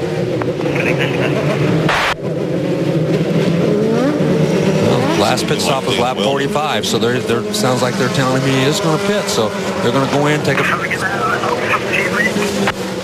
Wow, this is going to be a very important pit stop. And virtually all the front half of the field will be coming in this time. Stop here like the last time.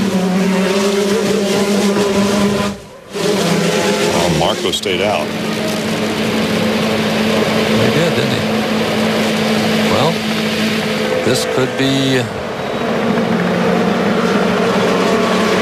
What Penske drivers are in. That's a huge gamble. Gonna concentrate on Rick now. Weldon did come in. Air jack died. Air jack died. The air jack died. Got it. Boy. Oh, that was costly. Boy, it just doesn't take much in this game for something to go bad. Wow. Unbelievable. And now a driver has to regain some composure and not take out his frustration, try to overdrive the car and make mistakes. Well, that's watch exactly again. Right. The air gun on the left front. The left front is off.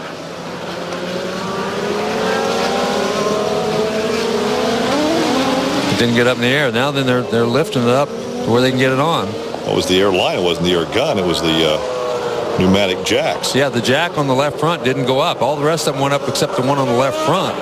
And when it didn't go up high enough, it cost him.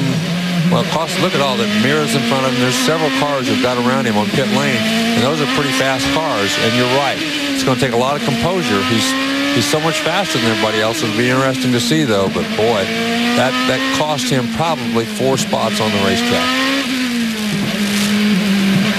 Now 52, as you see, of 60 or of 80 laps. First start here, Scott. Mike talking to Scott. Boy.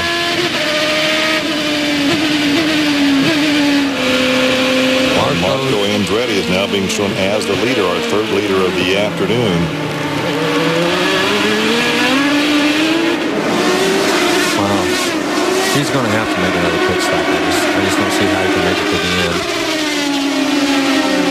Well, if he had some more yellows, you don't know. Hornish is coming in. Well, Hornish is going to try to make this pit stop, go back out and make it to the end. Evidently, they don't think anybody else can make it to the end. So Hornish is going to come in, make his pit stop, and hope everybody else has to pit under the green. This is why the captain wins. Because he's going to take a chance that this will help them get a better finishing position at the end. So.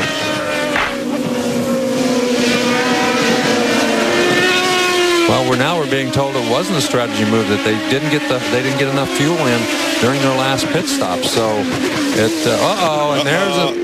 miscue, his 5th time off course this weekend. See, this is what we said. This is what he cannot afford to do, and he can't get frustrated. He was frustrated. He came out of the pits because he didn't get enough fuel. He knew he was behind, and the first thing he did was make a mistake. It's just something you cannot afford to do.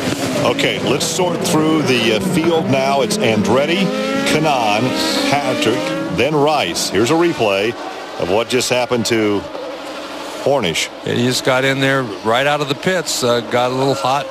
You can see he got on the brakes a little hard. This is right at the top of this hill. Got on the brakes a little hard and lightened the car up, and the thing just did a little half spin on him. Luckily, he kept the engine running and kept going. But that could have been a disaster, a much worse disaster than it turned out to be. Marco leads this thing over Kanaan. Now there's Patrick in third. Franchitti is fourth, and then Castroneves.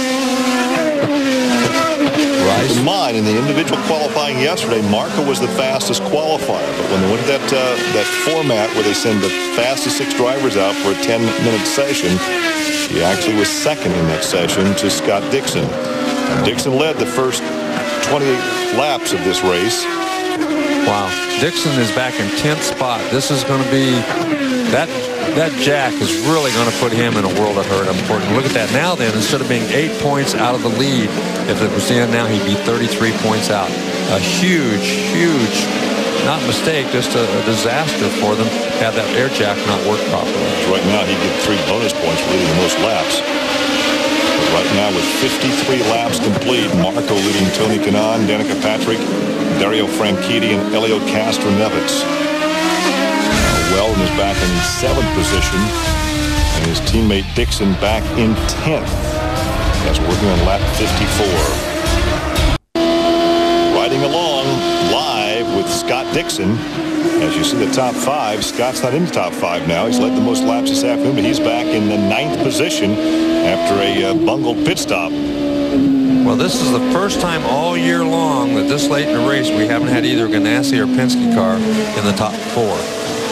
All of the Ganassi and Penske cars are outside the top 4 right now. And the ones that are in there, well, first 2 are Team Green, which 3 out of the top 4 are Team Green. Andretti Green, 3 of the top 4. And, of course, Rahal Letterman with Danica Patrick is in 3rd position. And she's done a very, very credible job here this weekend. She's really watched what she's done. She's done a nice job, kept straight, and has kept the race car on the racetrack, and that's what it's all about. Well, there is your leader, but our question is, will he have to stop again? We know that Danica will. Tony has stopped on lap 45 the same time that Marco stopped. I think that Marco and Kanaan and Patrick. We know Patrick will. Yeah, I think they're all going to have to stop again. 35 laps, even with yellow flags. So Dario Franchitti will not have to stop. He went 51 on lap 51. That's 29 laps. That's 29 laps. Again, the most we've seen anybody run so far is 28 laps. If they can turn the fuel down, get a little better fuel mileage, they should be able to run 29 laps. So, well, if the top 4 have to stop, your race is going to be, the win will be between Franchitti, Castroneves, and Weldon. Yep, that could very well be the scenario. And look at this. Look at Dixon. So frustrated right now. Wanting so badly to make a pass. He's being held up. You can see how badly he's being held up. But at the same time, knowing that any miscue, sticking his nose in there where he shouldn't be. He's out of the championship chase. Yeah, he's out. He's toast. So he's really got some mixed emotions right now. Look at this. He's going to follow Mirror through. Mirror made a mistake right there. Nope, not enough. I thought he was going to make enough of a mistake and let Dixon get by, but he did not. So as they went around Matsuura, he got in there real hard on the brakes, drifted up the racetrack. But here comes Dixon. He thought about it. He looked to the inside. Just not enough room. Didn't want to take the chance. That's that chicane in turn 9. This is another good place, breaking down here, but he's not going to be up far enough here either. So look how close he is, though. Matsuura just peeled off, headed for the pit lane. Of course, he's a lap off the pace because of that contact earlier with Weldon. Of course, there's Hornish all by himself out there, back in 13th place. And all he's got to do now is just not worry about anything but bringing that thing home in one piece. Because right now, the way things stand, he's still going to be in an excellent position to win this championship. He'll be within 10 points of the leader, but he's got to keep the thing on the racetrack and not make another mistake like he made right after that pit stop. Well, keep in mind that okay, he pitted on lap 52. Now, if you're saying the most they've gone is 28, these guys that are on lap 51 may have to make another stop. They may. That put Hornish into, as we say in this country, the catbird seat. It'll all depend on what kind of fuel mileage they're getting, where they have their fuel setting. If they turn them on full lean, number one, they'll have to slow down. So we'll see who's willing. So for Hornish, he would hope this thing goes green the rest of the way. I mean, there are a lot of different things that could happen. There's no question about it with 23 laps to go. You're riding along now in third position with Danica Patrick. Now, this is Dixon and Mir a couple laps ago. This is going down in turn 11. Remember when I said how close they got? Well, they got that close. You're going to see a little smoke coming off as he just really stuck his nose up under there, trying to make something happen. Look at the gap that he's lost. Yep. Well, this was a case where Dixon was going to have to win this race and lead the most laps to get the 3 bonus points to really put himself back into a realistic shot at the championship. He's led the most laps. He's led now some 41 of our 58 laps, but he's not in any position to win this race now. Well, it's got to be, I mean, he's been the class of the field all weekend long, and now to have himself back in 10th spot because of mechanical failure really has got to be a frustrating situation for him. Back on the shift cam, you see the downshifting, just the palm of the hand downshifting through turn 7. Now start upshifting again through the S's. And now you see some heavy downshifting as they head for that turn 9 chicane. There's the downshift. Now grab that gear shift and go back up through the gears. Yep. Up 2. Up 3. Now down 1, 2, 3, down to first gear. Ooh, look at this again. Gets his nose right up under Mira. Start grabbing those gears. You just can't get any closer to him than that, but never did touch him. He's just so much quicker, but just no place to get around him. Well, right now, the lead between first and second, Tony Kanaan has gotten around Danica Patrick. So Patrick was back in third anyway. Kanaan now is 4.7 seconds behind Marco, and Danica is 5.3 seconds back. Dario Franchitti is fourth, and he is 5.9 seconds back. But the question is, can these guys and the one gal go the distance without making one more pit stop? Well, it's going to be an interesting race from here on out, no question about it. Scott Dixon, even though he's running a half a second quicker than anybody else on the racetrack, once he's mired back here in traffic, and I'm sure he's wondering too. You can see he's not all that far out of he's like 11 and a half seconds back right now. But he's still a long way on the racetrack and a lot of cars he's got to get around to get back up. It's not the distance, it's all the cars between first and his position, which is now 9th. You can see Franchitti, he seems to be a little bit faster than Danica, but he can't get around her either. Danica's doing a nice job just keeping the race car, and she actually gained a lot on Franchitti, or on Kanaan, out of that last corner, out of 11 up into the top of the course. See how far uphill they go here? Well, like you say, 16 to 17 stories, the equivalent of a 16 to 17 story building between the low spot and the high spot. And the viewing area, from the high spot in the viewing area to the bottom of the racetrack, is about 23 to 24 stories. Yeah, just a panoramic, spectacular view from the top side. From turn 2 to turn 6, there's a huge elevation difference. From turn 1, I should say, 1 up to 2, you go up about 10 stories, and then by the time you get down here to they're in 7 now, you've gone back down those same 10 or 12 stories down into almost. And we commend the staff here, because about 10 years ago they really carved out the viewing area. At one time you could only see a couple of turns in a given spot, and they really improved the sight lines at this racetrack. There you go on board the nose cam of Marco, who continues to lead this thing by over 5 seconds over his teammate Tony Kanaan. Danica Patrick would be third, with Franchitti and Castroneves running on the top 5. Down through the S's with our live coverage from Northern California, the wine country of Northern California, in the Sonoma Valley area, Infineon Speedway. We run through the top 10 for you through that number 9 chicane. Marco continues to lead this thing with a 6-second advantage over his teammate Tony Kanaan. Danica Patrick back in third, right behind Kanaan. And it's Franchitti, Castroneves, Weldon, Briscoe, Mira, Dixon, and Herter rounding out the top 10. You find Hornish back in 12th position. Yeah, and the more I watch this play out, the more I think that this might become a timed race. And if it does become a timed race, then Marco Andretti is the guy to beat. They've really played their strategy well.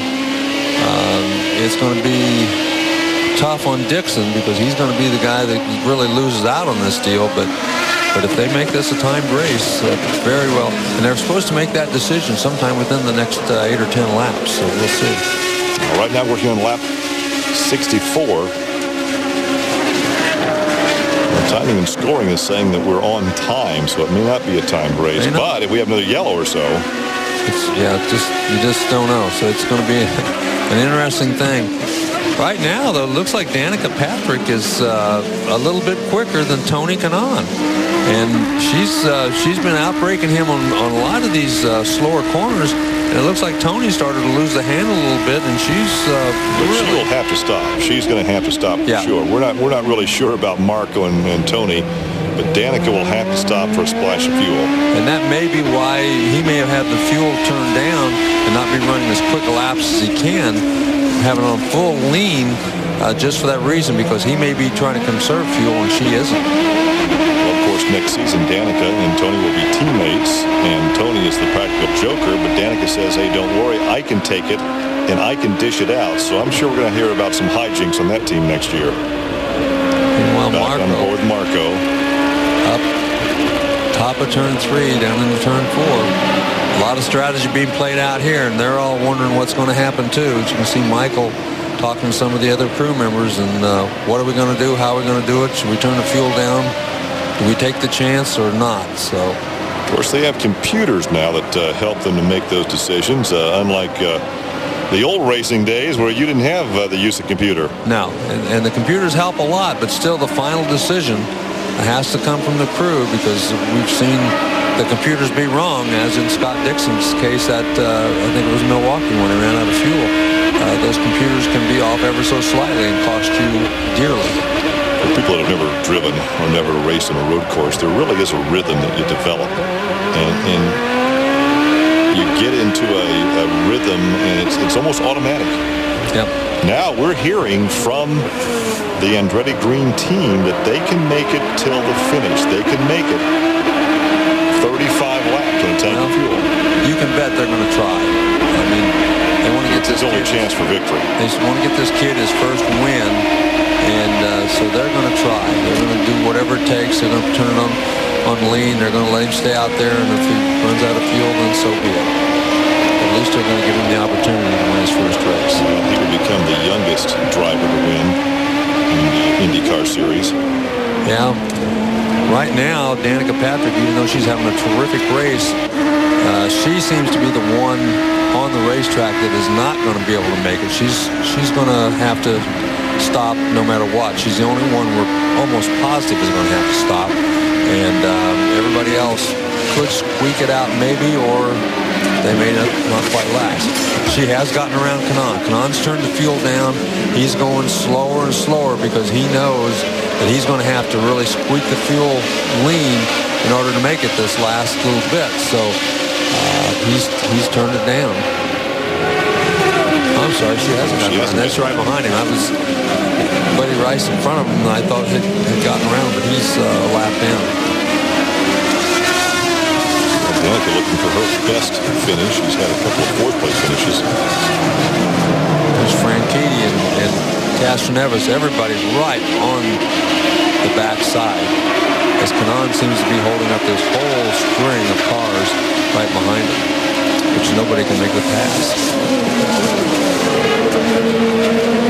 Franchitti's been dogging Danica. Castroneves dogging Franchitti, but nobody able to put a nose in there and make it work. Afraid that if they do, then they get their nose chopped off. Well, if he wins this thing, he will be the youngest. He just turned 20 on March the 13th. Or turned 19 on March the 13th. He will be by over a year the youngest to win an IndyCar event through turn 7. Well, right now, he has a lot of confidence, and he's put himself in a pretty good position. Well, these guys and gals are fighting it out back here behind him. He has an open racetrack. fresh air and let those people battle it out. Yep. This is his race to win now. Well, look at this. Dixon and, Castroneves and Weldon back there. Weldon looking like he wants to stick his nose in there again as he looked underneath Castroneves. Of course, those two guys are in the points battle, so. Wow. Right along with Franchitti back in 4th position. Patrick in front of her. Big question again on what Franchitti will do next season. We know that Herta is leaving the IndyCar program with Andretti Green to go road racing full-time. They're laying out the bits for Danica, so she should be in the next time around. Franchitti has yet to really tip his hat. He loves road racing, and there's some questions whether he will stay with this team and run the entire IRL season next year, or he'll go to the road racing efforts of Andretti Green. Well, this could set up when Danica pits. It's going to set up a 1, 2, 3 positions for Andretti Green. So to put them in a very good position for this race, one that they haven't seen many times this year. And of course, last year they set a record by finishing 1, 2, 3, and 4 at St. Petersburg. Never been done before. Red teams finished 1st and 2nd, but never 1, 2, 3, and 4. Right now, I think Kanan being very conservative out on the racetrack. Of course, if Marco can make it, then Kanan should be able to make it too. They both pitted on exactly the same lap. If they can't make it, Franchitti will win this thing, unless Castroneves gets by him. Well, Castroneves has one victory on the road course already this season at St. Petersburg.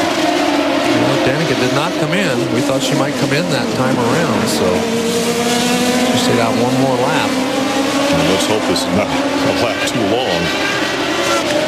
Yeah, she should be okay. She's made 28 laps, so with there were some of those that were yellow, so she should be okay, but she can't stay out much longer, I wouldn't think. Of course, if Marco's going to try to make it, he's going to try to make it 35 laps, so that sounds like a lot of laps to me. It's going to be very, very tight on fuel. Well, apparently we will go the distance. We will go the total 80 laps. This will not be a timed event unless for some reason we had a lengthy yellow. You see the marbles on the racetrack there as they negotiate that winner. We'll go back a few laps. Now this is Dixon coming in on oh, look at this. That was almost contact with Vito Mira. Yeah. And Briscoe spinning. And see, that's down there in turn number 11. Exactly the same thing we've seen several different other times as Briscoe got knocked off. And here comes Danica in. Danica on board, stopping on lap 70. All right, stop right on your mark. Right on your mark, Mike. Is this going to be fuel only? Yes. Yep, fuel only. That's it. Wait for it. Go, go, go. All right, let's go hard to the end. These other guys are tight on fuel. Anybody you come to, saving fuel. Yeah, he's right about that. Everybody else is going to be tight on fuel. They're all going to be saving fuel, actually, because even the guys who pitted later on are going to have to run 29 laps, which means they're going to have to be pretty tight on fuel. There's the gap between first and second now. Franchitti up to third. Hornish or Castroneves is now fourth. Weldon is in fifth position. Then it's Vito Mira and Scott Dixon up to. It's still 1, 2, and 3 for Andretti Green. As Franchitti got by Kanan this last lap. Ooh, smoking the tires. And look at that. Wow, that was Dixon. I think Dixon took advantage of that situation. He got moved two up 2 spots. Dixon did a terrific job right there. As Weldon made a move on one side, Dixon made a move on the other side. Dixon got 2 spots, so a great move by Dixon right there. So Dixon moves up to 5th position. Hedman-Meyer back in 9th. He's up to 5th. And that's what you have to wait on. You have to wait on that mistake by somebody else.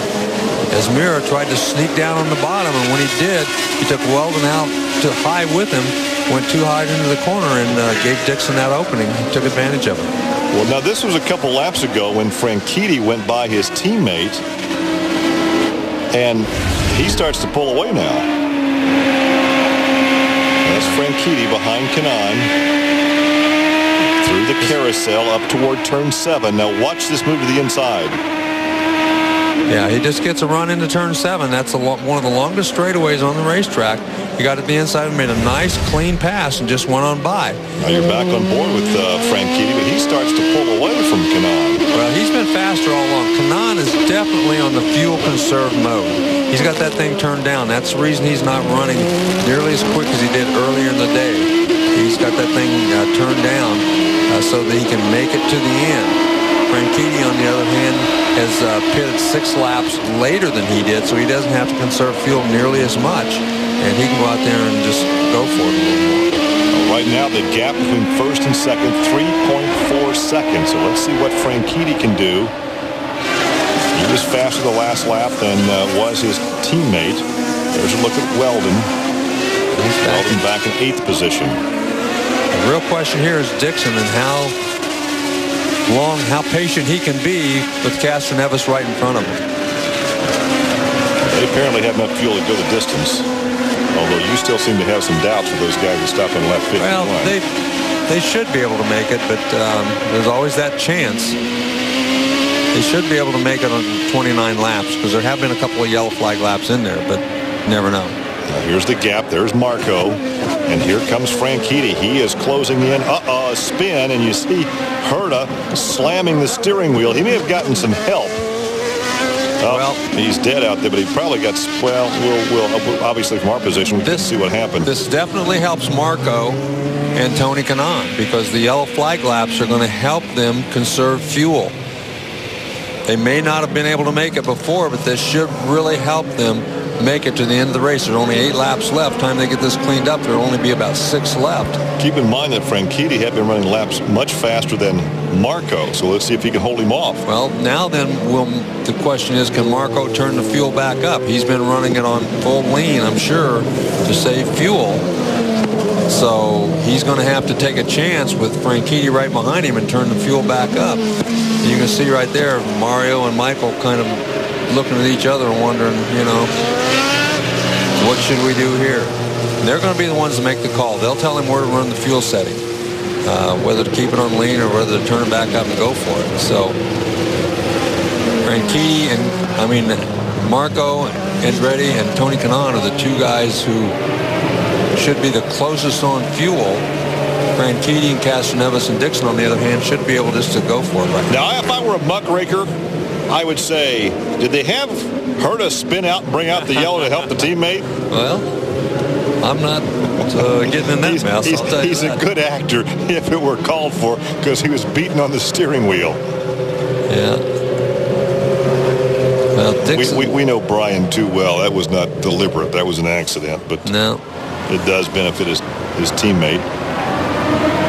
Well, there's no question. Now then, Franchitti, if you're in his position, again, you said, would you go after the boss's son? Well, we'll see. Because Franchitti definitely was quicker on the racetrack right before this yellow flag.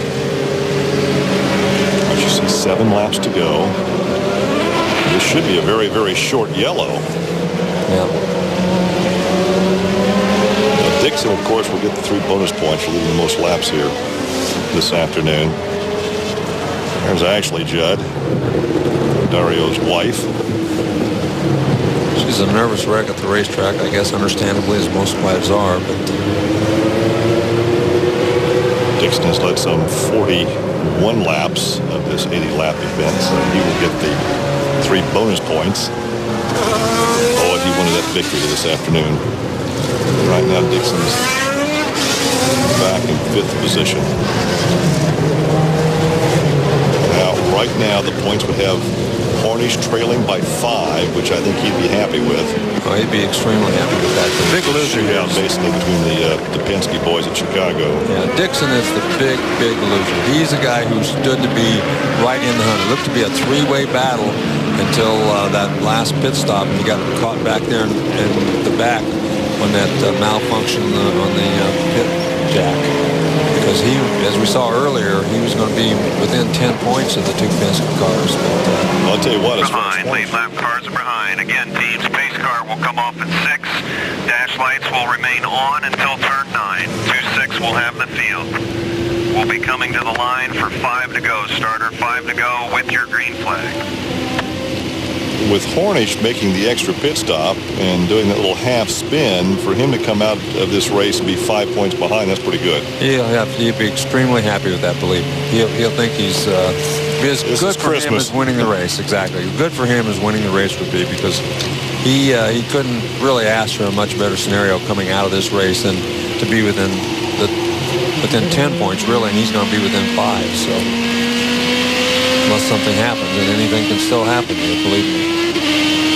Once again, you heard race control. The green will come out this time. The pace car pulled off as they came off the carousel. And Dixon is in a position now where he's the fastest guy on the racetrack, has been all weekend. How aggressive does he dare be? Especially with Castroneves, the guy in front of him. If he takes himself and Castroneves out, close up the gaps. Slow it down, 2-6. Close up the gaps, 11. Close up the gaps, 11. Virtually hands that championship to Sam Hornish. Race control trying to slow Marco down. Marco doesn't want to slow down, believe me. He's not slowing down any heck with that. They want to keep up with him. They better get on the throttle. Yeah, they bunch up. Oh, green flag, green flag. Marco got a good start. Yep. He wanted to keep the pace up, which he did. Got off the corner really well. Here comes Franchitti.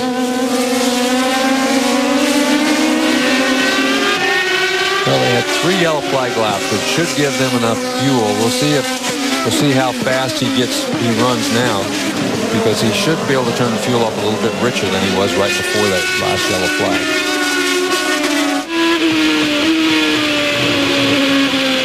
So Franchitti looking for a win this season, but he has to overhaul his teammate, and put Marco looking for his first win of the year. Of course, he will win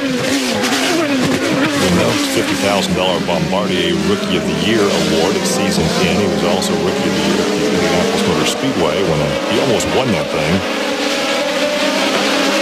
He certainly did. It's not over till it's over, but right now he's looking pretty much in control.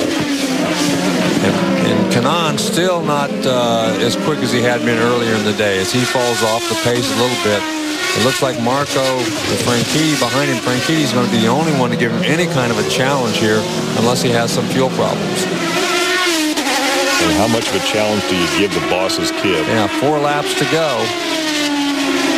4 laps to go. Well, Michael won't have any fingernails when this thing's over. Can you blame him? Maybe no fingers either. If you've ever been a father watching your son on a racetrack, I've never seen him in an IndyCar, but it's still pretty nerve-wracking no matter what kind of race car they're driving. Well, I had twins racing at the same time. I know. And I had to pay for all the damage they did. Well, this is, you know... I didn't have big sponsors to cover my expenses. For any driver to win their very first IndyCar race, it's a huge accomplishment, but for Marco, who was, you know, they played some pit strategy. So far, things have really worked out well for him, but they still have 3.5 laps to go to make it on fuel for it to all play out right. And you've got to believe that Michael would be happier today as the father than probably what he was when he won his first race. Well, I think so. He's going to be really happy, and he should be. Marco's done a great job all weekend long. Of course, he won the Indy Pro race here last year. He had a great qualifying laps. Dixon is the only guy on the racetrack who's been quicker than he has been all weekend long, and because of that one little miscue in the pits by the jack, put Dixon behind the 8 ball.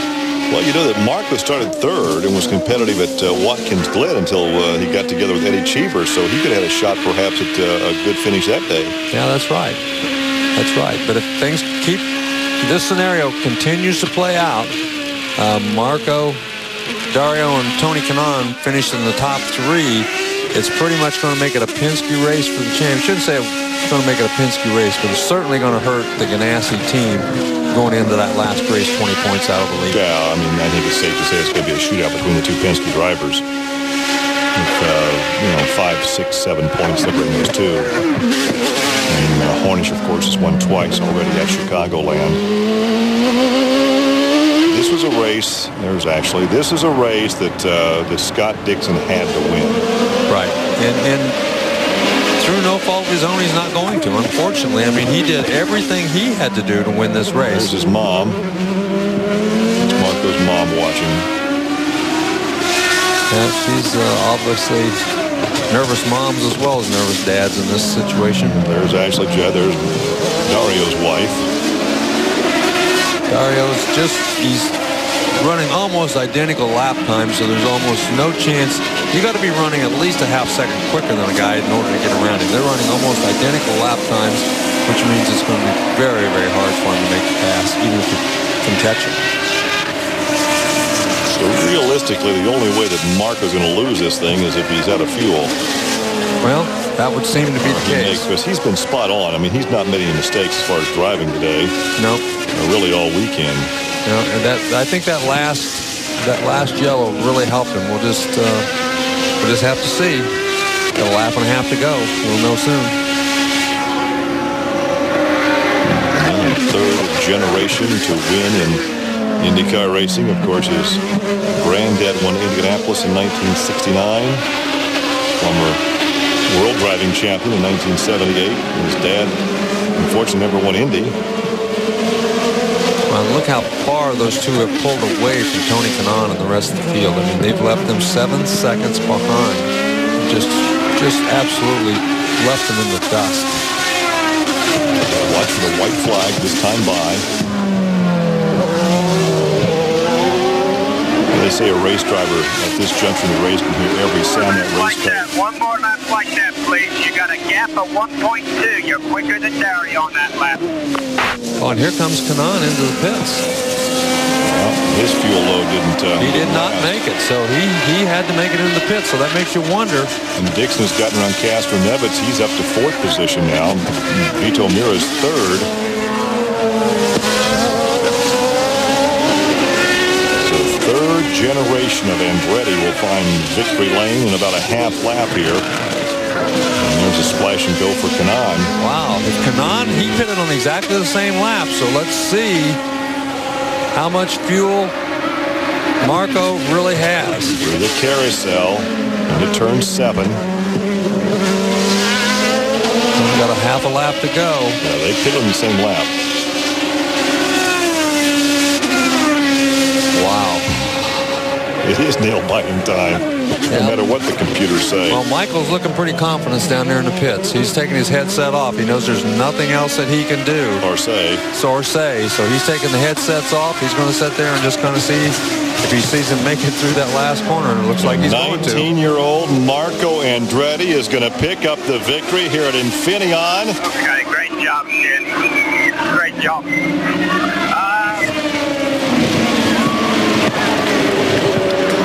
There's Mom and Sis, Dad and Grandpa. And there's Ashley. Scott Dixon comes in 4th. That's a great job for him. Well, guys, we saw it happen at Indianapolis, but he wasn't able to pull off the win, and he does today. Michael, how does this feeling right now watching your son win his first race compare to anything you've experienced? I tell you, I think he's better than me winning mine. I tell you, I feel so good for him. He's beautiful. It was a tough race tactically, and he just drove to the numbers and perfect. You know, the kid's good. How did he do it? He just is good. You know, he's really smooth. He saved a lot of fuel, and you know, he drove the way he was supposed to drive when he was told. So he's good. Marty, we got another Andretti headed to victory lane. Well, third generation as Marco finally finds victory lane. So disappointed after not winning at Indianapolis, but he wins on the road course again this season after winning. We are live in victory lane. You ride into victory lane with Marco, the fist raised high.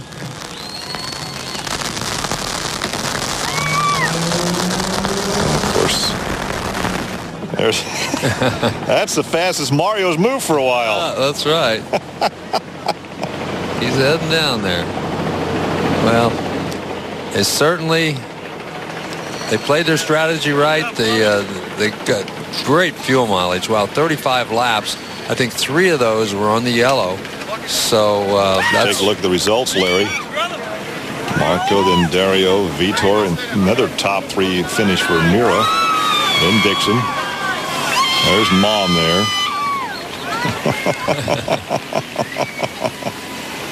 Yeah. Mom and Sis. Pretty happy group right now. The confetti being shot off. So as I said, and as I alluded earlier, as a father, it probably means more for your kid to win than what it does for you to win. Yeah. You can see everybody right now. Congratulations all around. Michael's there. There's Uncle or Grandpa Mario. He's at the age of 19. Just turned 19 last March. He becomes the youngest driver ever to win in this series. And we're still waiting for Jamie to walk in there and get this interview. Well, so far, this kid's lived up to everything they said. All the expectations. A lot of people said he wasn't ready, but boy, he's proved them wrong. From Indianapolis right till today, he's other than the first couple of races, he's done everything right. Andretti, Mario Andretti, his grandfather. Come on up, Marco. First time IndyCar Series win. Marco, come on over here. He clinched Rookie of the Year. That was his goal at the beginning of the year, and then you changed your goals. You wanted to win. Marco, how'd you get it done today? Well, pure strategy. My guys are the best in the business, you know. I got to say, awesome job to the NYSC crew. Consistent all day. Strategy was just brilliant.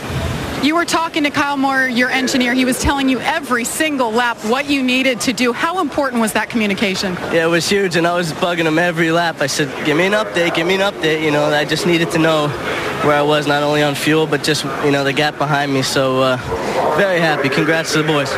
Dario Franchitti passed Tony Kanaan, and I saw the look on your dad's face like, oh no, I can't control this. What was going through your mind? No, I knew, you know, Dario's normally the king of saving fuel, you know, so I knew it definitely wasn't over. So we just had to just stay consistent and, you know, use the tires more than the fuel. Congratulations, Marco Andretti takes on the first win, and guys, this crew was the winning crew with Dan Weldon last year. They got the job done. Doc. All right, down on pit road, a couple of very tired Marlboro Team Penske drivers, Sam Hornish and Helio Castroneves. Helio, let me first get with you. A 5th place finish, what you had to do today to assume the points lead? Well, again, finish ahead of this guy over here. I think Tony had a lot of problem. I don't know what the heck is going on, and he was holding a lot. Obviously, those guys didn't have much to lose. It was more me to lose points than to gain, and when they finally get an opportunity, they dive into me and say, you know what, I know I'm ahead of this guy here. That's what it needs to be. Let's take to Chicago and go for it. Very tight points championship. And Sam, you had to dodge some bullets today, and one of them got you going up the hill over there. Well, the biggest thing that we had a problem with is we were running, I think, 7th and came in behind these guys to pit, and we didn't set any tires out because we didn't want Elio to have to go around, because since we weren't taking tires, and we didn't get over far enough to get fuel in the car, so we had to come back in and refuel again, and then I spun coming up the hill, which didn't cost us a lot, maybe one position the way it ended up, but the way it worked out is not exactly how we wanted it to, but we're still right there for the points championship, so a win at Chicago takes everything, so we'll go see what we can do. All right, one race left to see who's going to be the champion. Jamie? Well, Dario Franchitti put in a hard-fought race right there at the end. You were turning some of the fastest laps of any of the front runners. Dario, when you looked up ahead and saw it was Marco Andretti ahead of you, what was going through your mind? I was trying to catch the rookie. I knew he was in trouble with fuel. You know, he had less than we did, so I was just trying to push, but he was doing such a good job through turns 1, 2, and 3 that he was really getting away, and he drove a hell of a race. I didn't have the fastest car, nor was I doing the best job behind the wheel. My guys in the pit lane, the Klein Tools Canadian Club guys, were so fast today. They got me the position, so I'm very proud of them. Congratulations, Dario Franchitti. Best finish of the season, guys. Well, there you take a look with one race to go. 2 weeks we decided at Chicagoland. Wow. Look at that. Look at the difference. Look at the 1 point between the two leaders, 21 points. So any one of those 4 who wins the race, they're still not out of it. It's definitely going to be the Penske's to lose, but the Ganassi guys are still in there. And keep in mind that Sam Hornish has won twice at Chicago, and that's where we're going to be in 2 weeks. This has been a presentation of ESPN in association with the Indianapolis Motor Speedway. Join us in 2 weeks for the final race of the season as we salute the champion at Chicagoland Speedway. For Larry Rice, I'm Gary Lee. Thanks for joining us, and so long from Infinity Raceway in Sonoma, California.